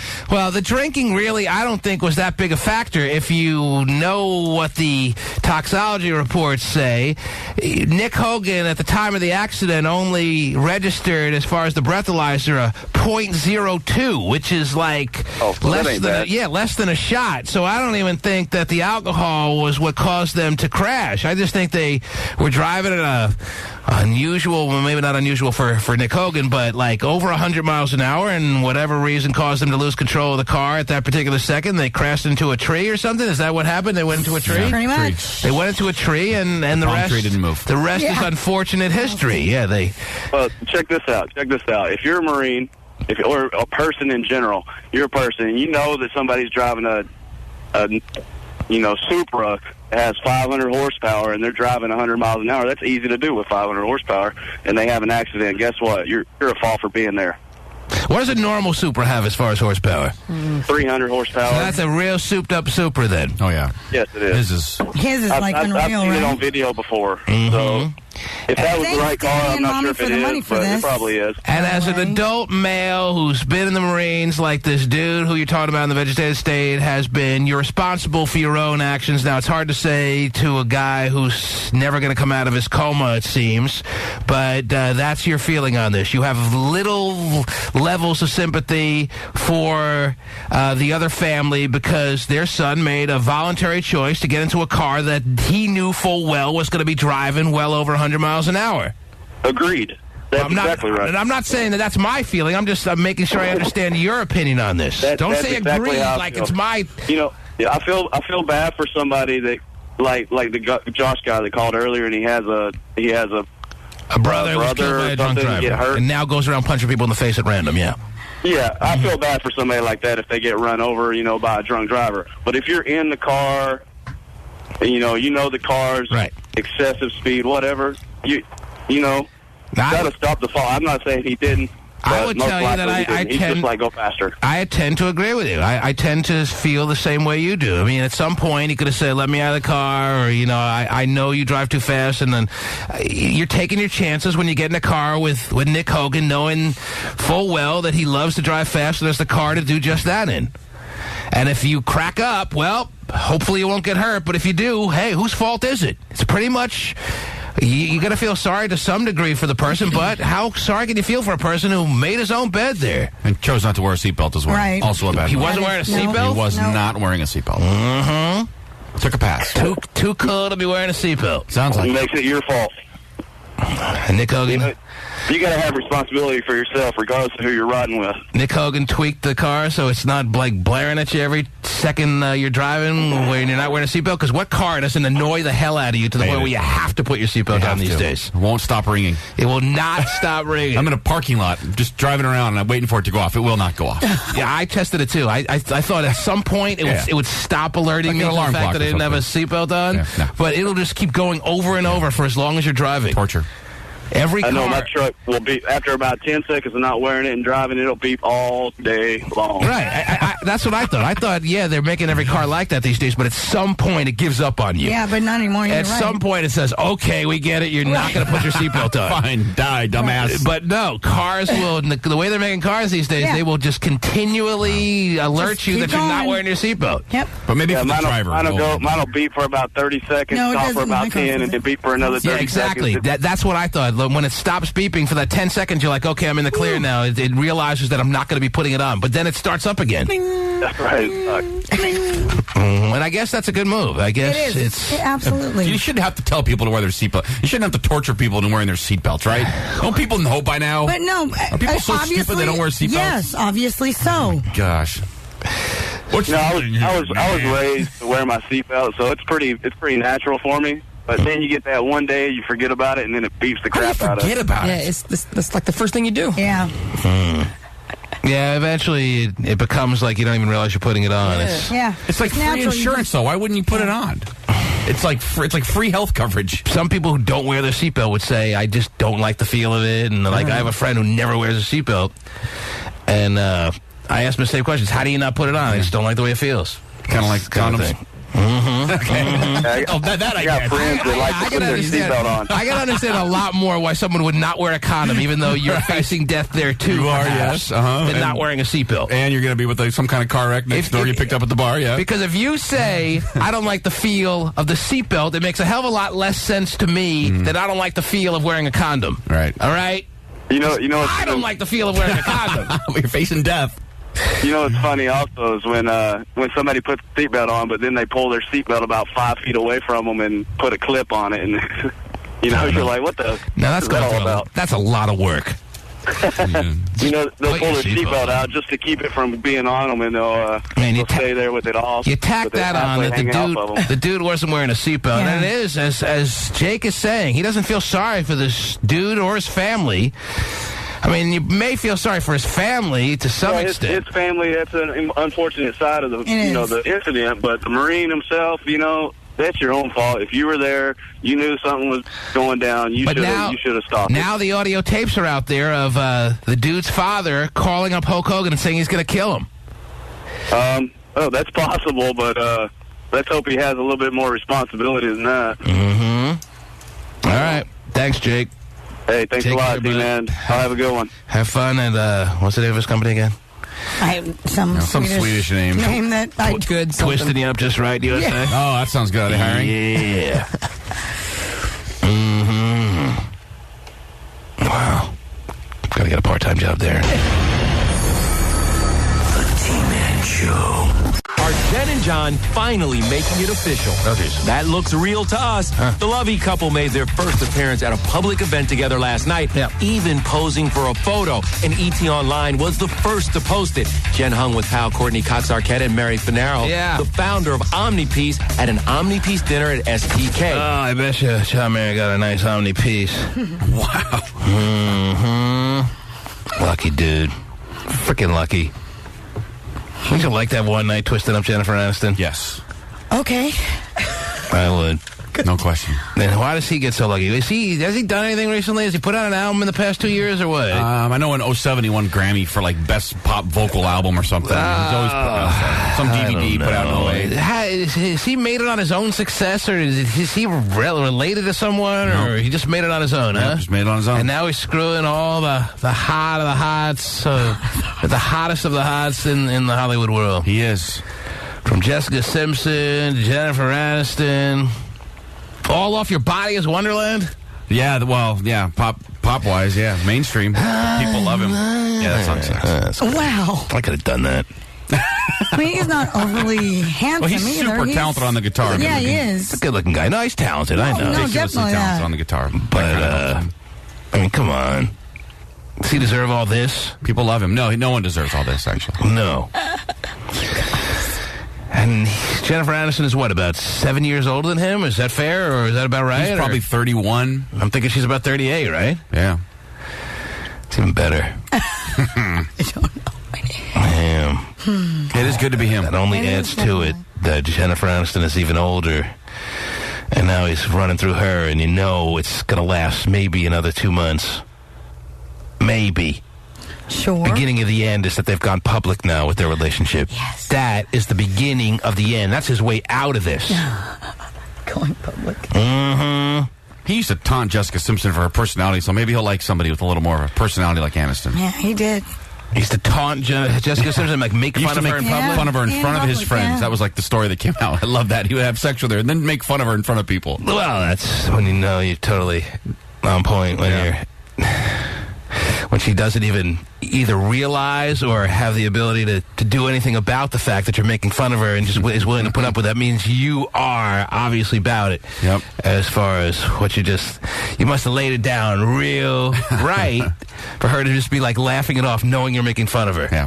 Because no woman should tolerate that crap, Terry. No, I understand. My point is. I know what your point is. Making fun, embarrassing you in front of his friends like he doesn't care. Because he laid the smack down so big time, is that right? Apparently so. I don't know. I've never been a woman. I've never had it laid down from a woman's perspective just right, Terry. You willing to tolerate anything when a guy is doing it just right, or what? Is it that hard to find? Whoa. No, I think that for a minute it's all good, but then again, if it continues, no, you don't put up with that crap. No, but I'm asking you a question. Is it that hard to find? Somebody would put down a good smackdown and make you scream and go crazy? Sounds weird, but someone who does a good job at what they're... Someone who's really good at what they do sexually. Is it that hard to find? Yes. Really? Wow. Yes. Really? Absolutely. Yes. Mm-hmm. Most guys can be just a disaster. I mean, I think most guys can do well. Sure, it's okay. We're talking about just right. I mean, like just right where you're like laid out, going, whoa. And John Mayer may be that guy. Maybe so. No way. He seems to like totally win over every hot ass woman he's been with. Yeah, he has definitely been paired with a couple of women that you're like going, kind of leaves them brokenhearted, doesn't he? Yes. He is very, very coordinated with the fingers. Mm-hmm. He is definitely like in Makes the him player. very popular with the ladies. Yeah. She's 39, by the way, and he's 30. 31. 9 years older she is than him. Yep. We have the tape, by the way. I've been looking for this all morning. The tape of Hulk Hogan being threatened on voicemail by relatives of Dude Graziano. Is that his last name? John Graziano's the guy in the coma. The guy in the coma, his name is John Graziano, who was in the car with Nick Hogan when the car apparently lost control, you know the story, and rammed into a tree, and the dude is now in a vegetated state and obviously will, in all likelihood, be in that capacity for the rest of time unless they decide to pull the plug. It's one of those situations, right? I mean, it's not good yet. In these kind of situations, it's up to the family to decide to pull the plug or keep him alive via machines for an indefinite period, if not for what seems like an eternity, right? Yes. Well, now it's kind of boiling over because just apparently over the weekend, Hulk Hogan had to come back to his home and see his answering machine bleeping. Right, I'm sure he's got an answering machine, yes. Oh, they turn the tape over. Well, any man who wears a fanny pack probably still has an answering machine. That's what I'm thinking. That could be. And sees his answering machine, the LED light blinking. Oh, I have a message. Yes. Message. And he punches the play button, and he hears the following threatening message by a relative. I don't think it's the dad, but I think it's from what the reports are this morning. They're putting together the pieces because this is still kind of in the breaking news category. This just happened over the past few days, and they're trying to decipher it all. A family member of John Graziano, who was in that unfortunate vegetated state because of the accident of Nick Hogan driving the car. Now, the past few weeks, we heard tapes of Hulk Hogan and his son being all whiny about being in jail. And I told you earlier this morning, that's what jail is supposed to be. Stop being a friggin' whiny pussy and just do your time like you lucky are only doing 8 months. Right. Which I actually went on record saying that's about right, because it was an accident. He shouldn't be doing like 6 years. 8 to 10 to a year is about right. But don't be whining like you don't deserve it or that you can't deal with it. That's what jail is supposed to be. It's supposed to be a period of time that's to deter you from doing wrong again. It's not supposed to be a country club. Right. Come on, really? If it's all volleyball and laying out tanning and country club food, then it's not going to be anything that deters you from doing wrong again in the future. Yeah, you probably don't want a massage at the prison. So stop being a whitey bitch. Acting like you're above all this. When you did something wrong and now you got to do your 8 months. And actually, you're lucky, even though I've said that 8 months is about right, that's all you got to do. Whining that he should be able to get out. His father should be able to pull some strings and get him on house arrest or drop the charges altogether, blah, blah, blah. And then on that same audio tape that came out a few weeks ago, there was apparently some references made by the Hulkster himself that his son is only there because of well, he said that he suggested that it's kind of Graziano's fault because he was into some heavy stuff, and this is the kind of things that happen to you when you're into some bad stuff, and he had kind of a negative life, and Nick agreed, saying, oh yeah, he was a real negative person. Well, that's all the family members who have to visit their near-death family member had to hear that set somebody in the family off to the point where a threatening voicemail was left for the Hulkster. Linda Hogan, by the way, ripped the mom, saying she didn't care about her son. There was a bunch of comments made about her. In court, and she was only in it crazy. For money, didn't care, give an S about her son. Yeah, and that was a little unsettling. These were unnecessary comments by the Hogans to the point where I'm not surprised the family members are all fired up. up. Now, to the point where they leave messages such as you're about to hear, never a good idea to be leaving the following messages, but still understandable. But let me play it for you to get an idea of what was left on the voicemail of the Hulkster over the weekend. Next message. You got a big mouth, Terrence. You got a big mouth. See, right off the bat, he's calling him Terrence. I know. Just hearing Hulk Hogan called Terrence. Not trying to show any respect by calling him Hulk. I call you Terrence. I know you do. It's not with lack of respect, Terry. It's I just know. kind of a cutesy name. Right. Your name is Terry, but apparently so is the real name of Hulk Hogan. Terry Bollea is his real name that some people are aware of. Is that Hulk Hogan? Most people aren't. It's not on his birth certificate. Right.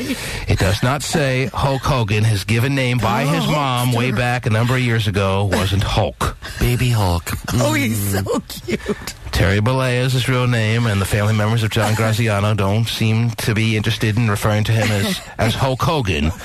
And not even calling him Terry, they're calling him Terrence. Next message. You got a big mouth, Terrence. You got a big mouth. You disrespected the wrong person, you big mouth. Yeah, this sounds like a family member, perhaps, of someone whose last name is Graziano. His name is Frank, by the way, so if you ever want to know what a Frank Graziano sounds like, there you go. You got a big freaking mouth. Is that how you spell mouth when your last name's Graziano? M-O-U-T. Well, I guess it could be anybody, but probably more likely someone with the last name Graziano might use that pronunciation over some others. Yeah. M-O-U-T, yes. You got a big friggin' mouth. There's no H anywhere to be found in that word. All right, we want to hear more? Of course. We started over. Next message. You got a big mouth, Terrence. You got a big mouth. You disrespected the wrong person, you big mouth. Now you and your little pussy-fied son are gonna cry your way through jail. But listen, you got a big mouth, and God's gonna put some serious on you, man. You hear me? I don't know who the you think you are, Terrence, but you ain't nothing. Wow. You ain't nothing. And every Marine, every gangster, every lowlife, every crackhead, and every scumbag is going to be looking for you and your little kid, your little homosexual You're going to pop this cherry one way or the other. Wow, the pop his cherry. You opened your mouth, and it came back to haunt you. You and your family. You kept opening your mouth. So I'm going to put something in this scumbag. Wow, he's going to put something in it. Good morning. Okay. Oh, no, something else. You open your mouth, and now I'm going to put something in it. Jeez. Who the hell leaves a message like that? Someone who's filled with grief, Terry, over grief Terrence, and anger. over something that happened, and then being on top of that. It's one thing to have an accident happen. It's another thing then to hear audio tapes of Hulk Hogan and his wife, like making it like they're the victims here because their son has to do 8 months in jail. Right. That would set me off too. But you can't be leaving messages like this, Terry. And Hogan went on Larry King and was saying, you know, it's God's will and all this nonsense. Really? Well, and it's crazy, That's too, 'cause stupid. It's really stupid. And that is the kind of thing that would set me off if I'm a family member of someone who's lying in a hospital never to recover. You don't be doing stuff like that. But even in court, remember when I told you I saw them talking in court, he was implying that, you know, he was more of a father to this kid and Than his own family? Yeah, than his own family. See, Hulk Hogan is saying stupid things and doing stupid things, and his son is a pussy who can't get through 8 months of jail given what happened here. You better shut your freaking mouth and your mouth and deal with your 8 months and stop whining like you're a big victim here. Yeah. Not that the Graziano dude who got in the car, as an earlier caller suggested, really got victimized to such a terrible degree. He got in a car where he shouldn't have been, and you take a risk when you get in a 500 horsepower souped up Supra, and you know you're going to be driving that fast. You take a risk.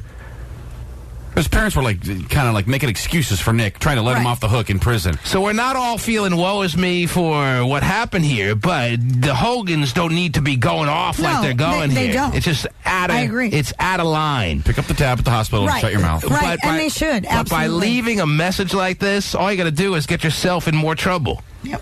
And you don't have control over every crackhead. He makes it like he's ruling. This guy has got control over every last potential thug out there that could do harm to the Hogans now. Oh, yeah. It would be cool, though. Do the Pied Piper like that? He's banding together all the who did he say? Crackheads? Marines. I'm sure the Marines are happy to know they're grouped in with the crackheads. Their number one mission right now, the Marines, is to go after the Hogans. Yeah, well, we're putting Osama bin Laden on hold right now because apparently we got a new mission that we got to take care of. All Marines, hear this. We're going after the Hogans today. Yeah. Because John Graziano's uncle. Who is this that leaves this message? I think it's John Graziano's brother, Frank Graziano. His brother? His older brother, yeah. Oh, his older brother, man. He must be going through some serious grief. Well, sure. Why is he lumping the Marines in with crackheads, by the way? I don't get that. Why is that the same group? I don't know if he's saying that they're equivalent. He's just saying, I got control over everyone, and you don't know where they're going to be coming from. He's trying to scare them. That's a pretty broad scale of people you have control over. He's pissed off. He's trying to scare Hulk Hogan. And you got a big mouth, Terrence. You got a big mouth. He's using his big-time Guido voice as he could muster up here. He probably doesn't sound that way all the time, and Guido voice. That is a Guido voice, isn't it? He's overdoing his Guido voice. He's trying to scare Hulk Hogan. I know made people, connected people. Who you know, Hulk? Yeah, Terrence. No, it's not Hulk. Yeah, sorry.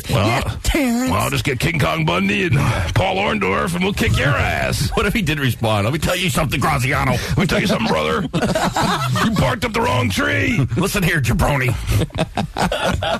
That'd be great. Say your prayers, eat your vitamins. Whoa. You got a big mouth, Terrence. You got a big mouth. You disrespected the wrong person, you big mouth. Now you and your little pussy. They overbleep these curse words here. You got to be able to hear something so you know. You don't want to say the entire word to a big time audience. We didn't do the bleeping here. Right. You got to let people hear a couple of the letters of the words.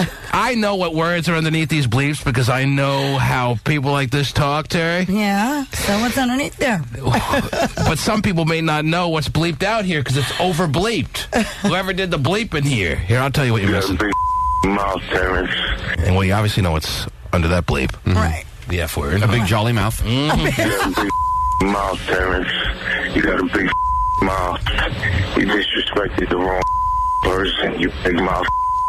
Okay, that's the bleep. That's the first variation, the first different curse word. Do you know what's under that bleep? No. I think I do. Come on, you can't figure out what's under that last bleep? Let me hear it. Try it again. We need to hear it again? Try it again? Yes. Well, hear it again. I don't have to try, Terry. You big handsome fella? That's not what he's saying, probably. No, I understand. All right. You got a big mouth. You disrespected the wrong person, you. That's still the F word right there. Right. All right, but now we're getting to the new one. You got a big mouth. You disrespected the wrong person, you big mouth. I have. You really are clueless? Big mouth. I have no idea. You don't I really don't. The kind of guy this dude is acting like, or maybe truly is. You don't know what word he would most commonly use in that kind of situation? Jerk face. Not jerk face. Okay. Does it start with a C? Yes. Oh, okay. That's a two. C and then the S is the second one. Three-syllable word, two, with like maybe, I don't know if it's hyphenated or not. No, yeah. 2 words, one starting with a C, the other one starting with an S. There you go, Nice, Terry nailed it. Yeah, broke it down. Okay, You figured it out. Johnny, what do we have for her? The wrong person, you big mouth. Now you and your little pussy-fied son are gonna cry your way through jail. But listen, you got a big mouth, and God's gonna put some serious on you, man. You hear me? I don't know who the you think you are, Terrence, but you ain't nothing. Oh, jeez. You ain't nothing. Well, I kind of am something. I was the WWF champion for about 20 years. Yeah, long time. Yeah. I mean, he can't really try to suggest that he's nothing. He had a very successful reality TV show, Terry, just recently. Yes. And he was the WWF champion. I'm sure this dude, at some point in his life, went to or watched the Saturday Night's Main Event or went to an arena that had Hulk Hogan back in the day in it. Oh, yeah. Yeah, he had the headband. Not necessarily accurate to say you ain't nothing. Well, but He's maybe saying now, like, if they were to fight now, you're right, nothing. Right, yeah, right, you know what he's saying. But he knows he ain't nothing, Terry. And God's gonna put some serious on you, man. You hear me? I don't know who the you think you are, Terrence? You ain't nothing. You ain't nothing. And every Marine... Terrence Trent D'Arby out there is like, yeah. Terrence Trent. He doesn't go by that anymore, though. Yeah. He's living in hiding, Terrence. Oh, is that right? Is he? He's got a different name. I don't know. I'll find it for you during the break. Okay. It goes by Hulk Hogan. I don't know who the you think you are, Terrence, but you ain't nothing. Oh, jeez. You ain't nothing. And every Marine, every gangster, every lowlife, every crackhead, and every scumbag. Wow, he's got a lot of control over does. a lot of people, this dude. Crackhead, scumbags, Every everything. Marine, every lowlife, every scumbag. That's a lot of people now. That is a lot of people. Gangsters, too, yeah. Yeah. We're up to about 9 million people that I can think of. Wow. Off the bat. And every Marine, every gangster, every lowlife, every crackhead, and every scumbag. Wow. Is going to be looking for you and your little kid, your little homosexual You're in top of the cherry, one way or the other. You opened your mouth, and it came back to haunt you. You and your It family. hasn't come back to haunt me yet. Is that what Hulk Hogan's thinking? I mean, well, his kid is in jail. I mean, Yeah. well, I mean, he's had kind of a rough his go. of kid it. is getting the minimum, though. His wife left him. Yeah, that is true. He but has he's no got hair and he wears tight jeans. There's a lot going on. All these things were kind of in motion before the That's true. accident. He was wearing the through all fanny the- pack. He's wearing the tight Right. jeans for about a good 30 years now. Right, that hasn't He's changed. losing his hair since he was 16. This really isn't a result of what happened because he opened his mouth. Right, Yeah, right. it's true. His mouth. And by the way, is he saying homosexual? Is that what he calls him, a homosexual? Homer? Yeah, he overpronunciates as homosexual, but mouth, he can't figure out how to... Homosexual son. Every gangster, every lowlife, every crackhead, and every scumbag is going to be looking for you and your little kid, your little homosexual You're in top of the cherry, one way or the other.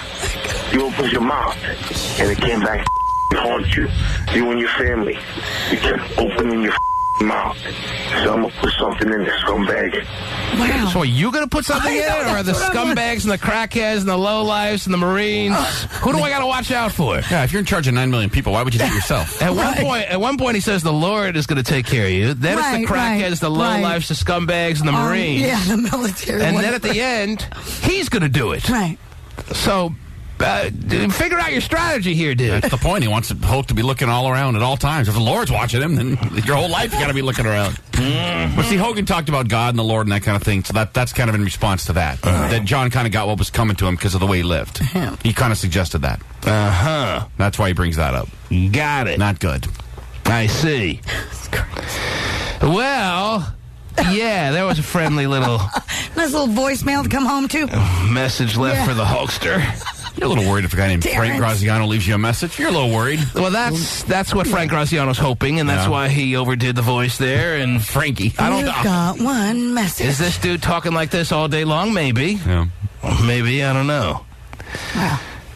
But, yeah, that voice can be a little bit unsettling if you hear threatening kind of words coming from that tone and that voice. But I don't know if the Hulkster's really that concerned. He's driving up to the set of American Gladiators right now, getting ready to do a good show with Layla Ali. And he'll be fine. Yeah, all good. He slammed Andre. He's worried about Frank Graziano. Come on, really? Hulk Hogan look into the eyes of an enraged Andre the Giant and only stood up that much taller to the man. He's going to worry about Frank Graziano? Okay. Yeah, when you can take on Kamala, the Ugandan headhunter, Terry. Oh, wow, really? And not have a scratch on you. I don't think you're really worried about what Frank Graziano's going to do to you. You mean Jim Brown from Cleveland, Ohio? Mm-hmm. Also known as Kamala? Love that. I found that out. I was so pissed. Wait a minute, he's not straight from the jungle? Even more intimidating than somebody saying that they're going to put something in your mouth is Kamala, the Ugandan giant, pounding on his own belly. Really? Is that how he used to come out? Slapping his own belly? Do you remember that? Yeah, him and Kim Chi was his manager. Oh, yeah. Those are the days. I do it every morning for my wife when I wake up. She loves it. Smack on the whole gut. That's right. It's good to be you, huh? Married a swell guy. And then you suplex her and pin her to the 1, 2, 3, it's all over? Okay. All right. Well, that's the latest message that we have for you, ladies and gentlemen. What level of anxiety would you have if you were the hoaxer after hearing a message like that?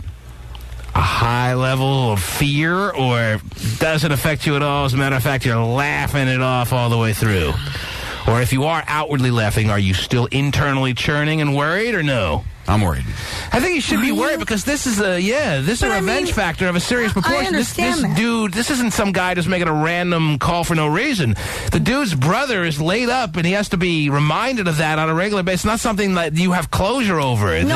Frank Graziano has to know that his brother is in a vegetated state for every minute of every day for the immediate future. And I understand that. However, I think, though, that, the way Hulk Hogan and his wife have been handling it, and because they've known this family for a long time, they're like, yeah, whatever. I think they're kind of in that mode. Well, which is unfortunate because I'd be scared. We're too, saying that would be a little naive because there's a little revenge factor going on here that this dude is starting to lose it, and he's leaving messages of such a threatening nature, knowing that in this day and age, everything gets out there, and he didn't care. So whether Hulk Hogan actually has something happen to him, we'll have to keep tabs on this from minute to minute. But in the meantime, we can all enjoy American Gladiators tonight, where he'll be doing the co-hosting with Layla Ali. Right. I like the fact that they kind of add a new little thing every time, every show, a new difficult... you always ask that of your men, Terry? Yeah. A new little wrinkle every week? Yeah, can I get a new little wrinkle from you? Oh. Terry's it's not the same old obstacles. In American Gladiator, every week they add a new contraption that you have to... I was able to follow along. Yeah. Have you ever unleashed a beast, though? Who's the beast? I speak Terry. Oh, yeah, do you? Fluently. The beast? They keep saying they're like, unleash this beast. He's like hanging from a cage like a new gladiator. Yeah, You've been eavesdropping in on my conversations now? That's right. Your wife's still waiting. Rob in Hayward, what'd you want to say, sir? Hello? Yes. I just wanted to say that, sometimes you just got to learn to take responsibilities for your own actions, All right, so are you leaning towards feeling like this call to Hulk Hogan was out of line, or what? Yeah, it was. I feel like it was way out of line, but you got to understand where he's coming from. Because a lot of people say in your line of thinking of taking responsibilities for your own actions, a lot of people are saying that John Graziano, who's in this vegetated state, has nothing to do with Nick Hogan. The fact that he's in that state, it's because of his own decisions that he made, and him and his family should realize that even though they're looking to want to take out their frustrations out on someone, it was his own fault that he's in this predicament that he'll never be able to obviously get out of. Well, you got to understand. No one forced him in that car with Nick Hogan. Nick Hogan didn't, grab him by the back of the collar and toss him in his car and strap him in and tell him you have no choice but to drive 120 miles an hour with me. True, but they're young kids, but, No, the dude Nick Hogan is 18 or 17. But John Graziano, who's the one who took, obviously, the way worst of the crash, is 22 years old. And he voluntarily didn't wear a seatbelt when he was driving at excessive levels of speed with Hulk Hogan's son driving the car. Right. Well, I'm just coming the father, he's grieving right now, so what would you do if you was in his situation? This isn't the father that left this message, apparently. The father may have left a message or two, but we don't have that one. This is the best one that we have, and this is, I think, his older brother. Oh, I thought that was his father. No, it's his older brother, to our knowledge. I thought it was his older brother. Yeah, we're not, we're going to verify it, but we're pretty sure it's the older brother. Wow. It may be the father. I don't know. Whatever. Well, but really, the reality is... What's the real difference? The other thing, too, is you kind of do have to look at, Hulk Hogan, who, by the way, allowed his son to soup up the car in the beginning. So... Hulk has to take some kind of responsibility. So anyone who buys or has a car that can get up to 140 miles an hour Any parent that allows their kid to have a car, most cars can get over 100, Terry. That means I every understand parent's that, but irresponsible. Well, you're supposed to have a car for your child that doesn't have an ability to get over 60 miles an hour? Listen to what I'm saying. I'm saying that, yes, I understand cars can go over 100 miles per hour, but still... This one is specifically designed to do so? A little excessive. Yeah, exactly. A tad excessive. But Nick also was a car racer. I mean, that's what he did. He was like a drift racer or whatever they're called. So he was a little more skilled than most people to handle fast cars. Well, not on this day. But, didn't look like it. No. But still, you as a parent, he's the one who's supplying the finances for this. There's some responsibility to that. So he's encouraging him driving this high level of speed in some sense in your mind. In my mind, yes. Because it's not like it's on a track. That doesn't change the fact that this dude who is a friend of his, who now is in this dire situation, knew all this, voluntarily got in the car with him, didn't put on a seatbelt, and now his family members are trying to make the Hogans responsible to such a degree that they're saying they're going to kill him. Actually, you could say that at first they were dealing with it, understanding that, hey, things happen and it's not the Hogan's fault, but now it's more the talking. And I can understand that. And that's what's happening. That's where they're getting all really angry because... Hearing Hulk Hogan caught on tape, talking to his son, making it like it's they're the victims here would piss me off, too. Right. So, I don't know. But it's a funny message nonetheless. Yeah, it's crazy. Even though it's sad, the circumstances surrounding it, Terry, you can't deny it. Nope, the message very left sad. is pretty freaking funny. Every scumbag. Every Marine. The Marines. Every cock knocker. I'm going to have more down your ass, you bitch. The T-Man Show. You got a big mouth, Terrence. You got a big mouth. You disrespected the wrong person, you big mouth. We got the Hulk Hogan response, by the way, Terry. You and your little pussy-fied son. We didn't realize there was a response immediately sent back to the voicemail of John Garziano, Terry. I got to pry your way through jail.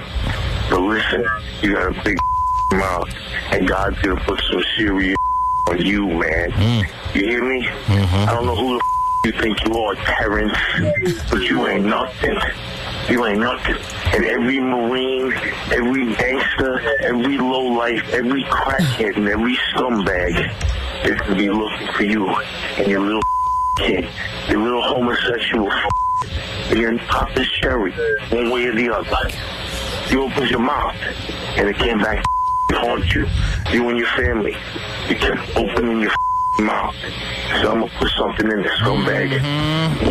If you're just tuning in, that was a very scary and very frightening message left by the older brother, we believe. Maybe the father, we haven't confirmed it, by one of the two to Hulk Hogan, better known as Terry Bollea in real life's voicemail over the weekend due to the circumstances that have Hulk Hogan's son in jail, and unfortunately the family member of the person leaving this message's life left really with not much going on with it, Terry, in a vegetated state, and that very threatening and, as I said, frightening voicemail is now something Hulk Hogan has to be dealing with as far as the realities of his world. But we just learned an immediate response was given to the voicemail of the person who left that message. You want to hear Hulk Hogan's response? Wow. Okay.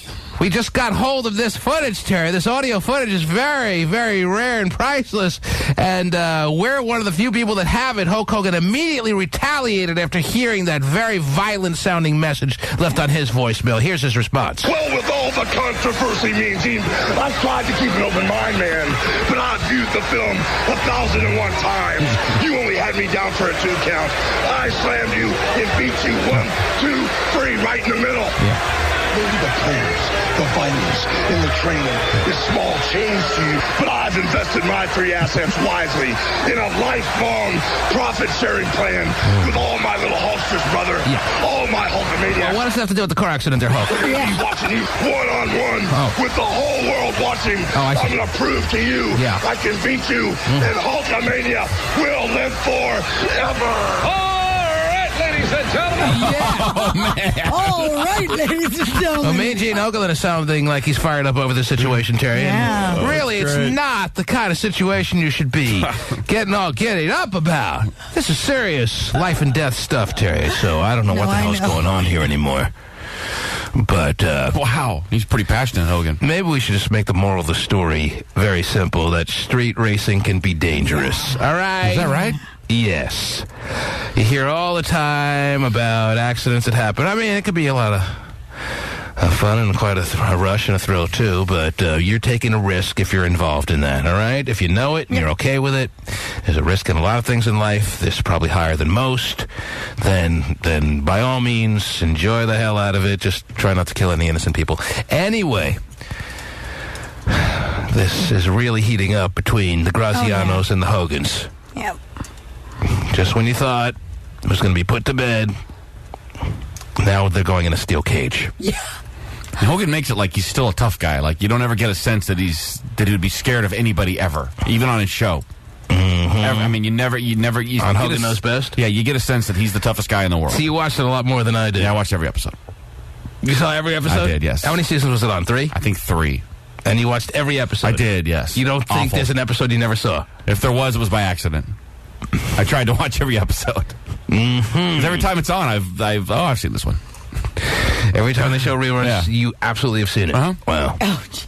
And he tries to make himself out like he's... And you can see through it. You think it's transparent. You think he's really not nearly as tough. If he actually was faced with a real-life, dangerous kind of confrontation, he would get really kind of scared and pussy-like. I don't think that. I just think that he thinks he's tough, and it'd be interesting to see if he backed down or not. Well, would he not back down and get his ass kicked, or would he back down because he's scared? See, I don't know. I don't think he would back down. Well, you watched every episode. If you don't know, who does? Well, he wasn't fist fighting every episode. I mean... But you could get a sense as to whether it's all fake and he really would get... You know the kind of person who talks tough and when really faced with a scary, violent situation gets scared and kind of runs from it. Or the type of person who thinks he's tougher than he is, looks for a fight, and then when he's in the fight, gets his ass kicked. Which he's not looking for it, but he's not going to back down. But he's just kind of beaten up, though. He can barely walk. I don't know how tough he'd be. He's got arthritis. His knees are bad, you know. Yeah, a lot of these wrestlers, after long careers, have all kinds of lasting injuries that make it so they can barely walk, and he's still really big, though. Mm-hmm. I mean, if he got a hold of you, you'd be in trouble. He's huge. Well, not if you got every scumbag and crackhead and lowlife and kick him in the fanny pack. Mm-hmm. Kick him where it hurts. All right. Well, what else is going on? I sound like me and Gina. Well, Friday night, December 28th, Madison Square Garden. Don't you dare miss it. Can we hear me and Gina again at the end there, please? Mm-hmm. All right, ladies and gentlemen. So passionate. And Hulkamania will live forever. All right, ladies and gentlemen. Oh, man. Gene Okerlund was the best. Yes, he was. Why didn't he own the WWF? I mean, when you watched, way back in the day, when you watched wrestling, and you saw Vince McMahon, you thought he was just an announcer, right? Just a suit from Syracuse. You didn't know he owned the company? No idea. No idea. It's brilliant. To your knowledge, Mean Gene Okerlund could have owned the WWF as quickly as Vince McMahon. They were both announcers. McMahon sounded polished. He sounded good. He's a really good announcer. He was the best one they had. He's probably the best they've ever had. And he's the owner. Yeah, that's shocking. Yeah. Hey, keeps your overhead down, though. You don't have to hire anybody, I guess. Just do it yourself. Very cost-effective. That's right. What else is going on out there, Terry? On the day where Tiger Woods is about to tee it up. Yes, he is. He's moments away from a one-on-one, mano-a-mano little 18-hole playoff against Rocco. Well, we're hearing from a lot of interesting sounding characters. A guy named Rocco is maybe someone you want to stay clear of too, but not Tiger Woods. You got to go head to head against Rocco Mediate, Terry, in just a matter of moments on a course in San Diego known as Torrey Pines. You interested in all that? Or what? Absolutely. You're gonna be watching. You won't watch it today. No, I'll watch some of it just because I was so amazed because I watched the end of it last night when he putted, and I was like, he really is an incredible player. Wow. And even right? it's just Terry breaking it down. not that I'm a big golf person, but and then came to the conclusion that Tiger Woods is an incredible player. I know that golf is a real mental game, and I know that Saturday I saw some of the highlights, and he was like all over the place, and he just came back. It was just kind of crazy. It just was kind of amazing. Wow. Sorry that I'm amazed, and I think he's an incredible player, and I don't know that much, and you guys aren't golf pros. We're just amazed by the women's breakdown of...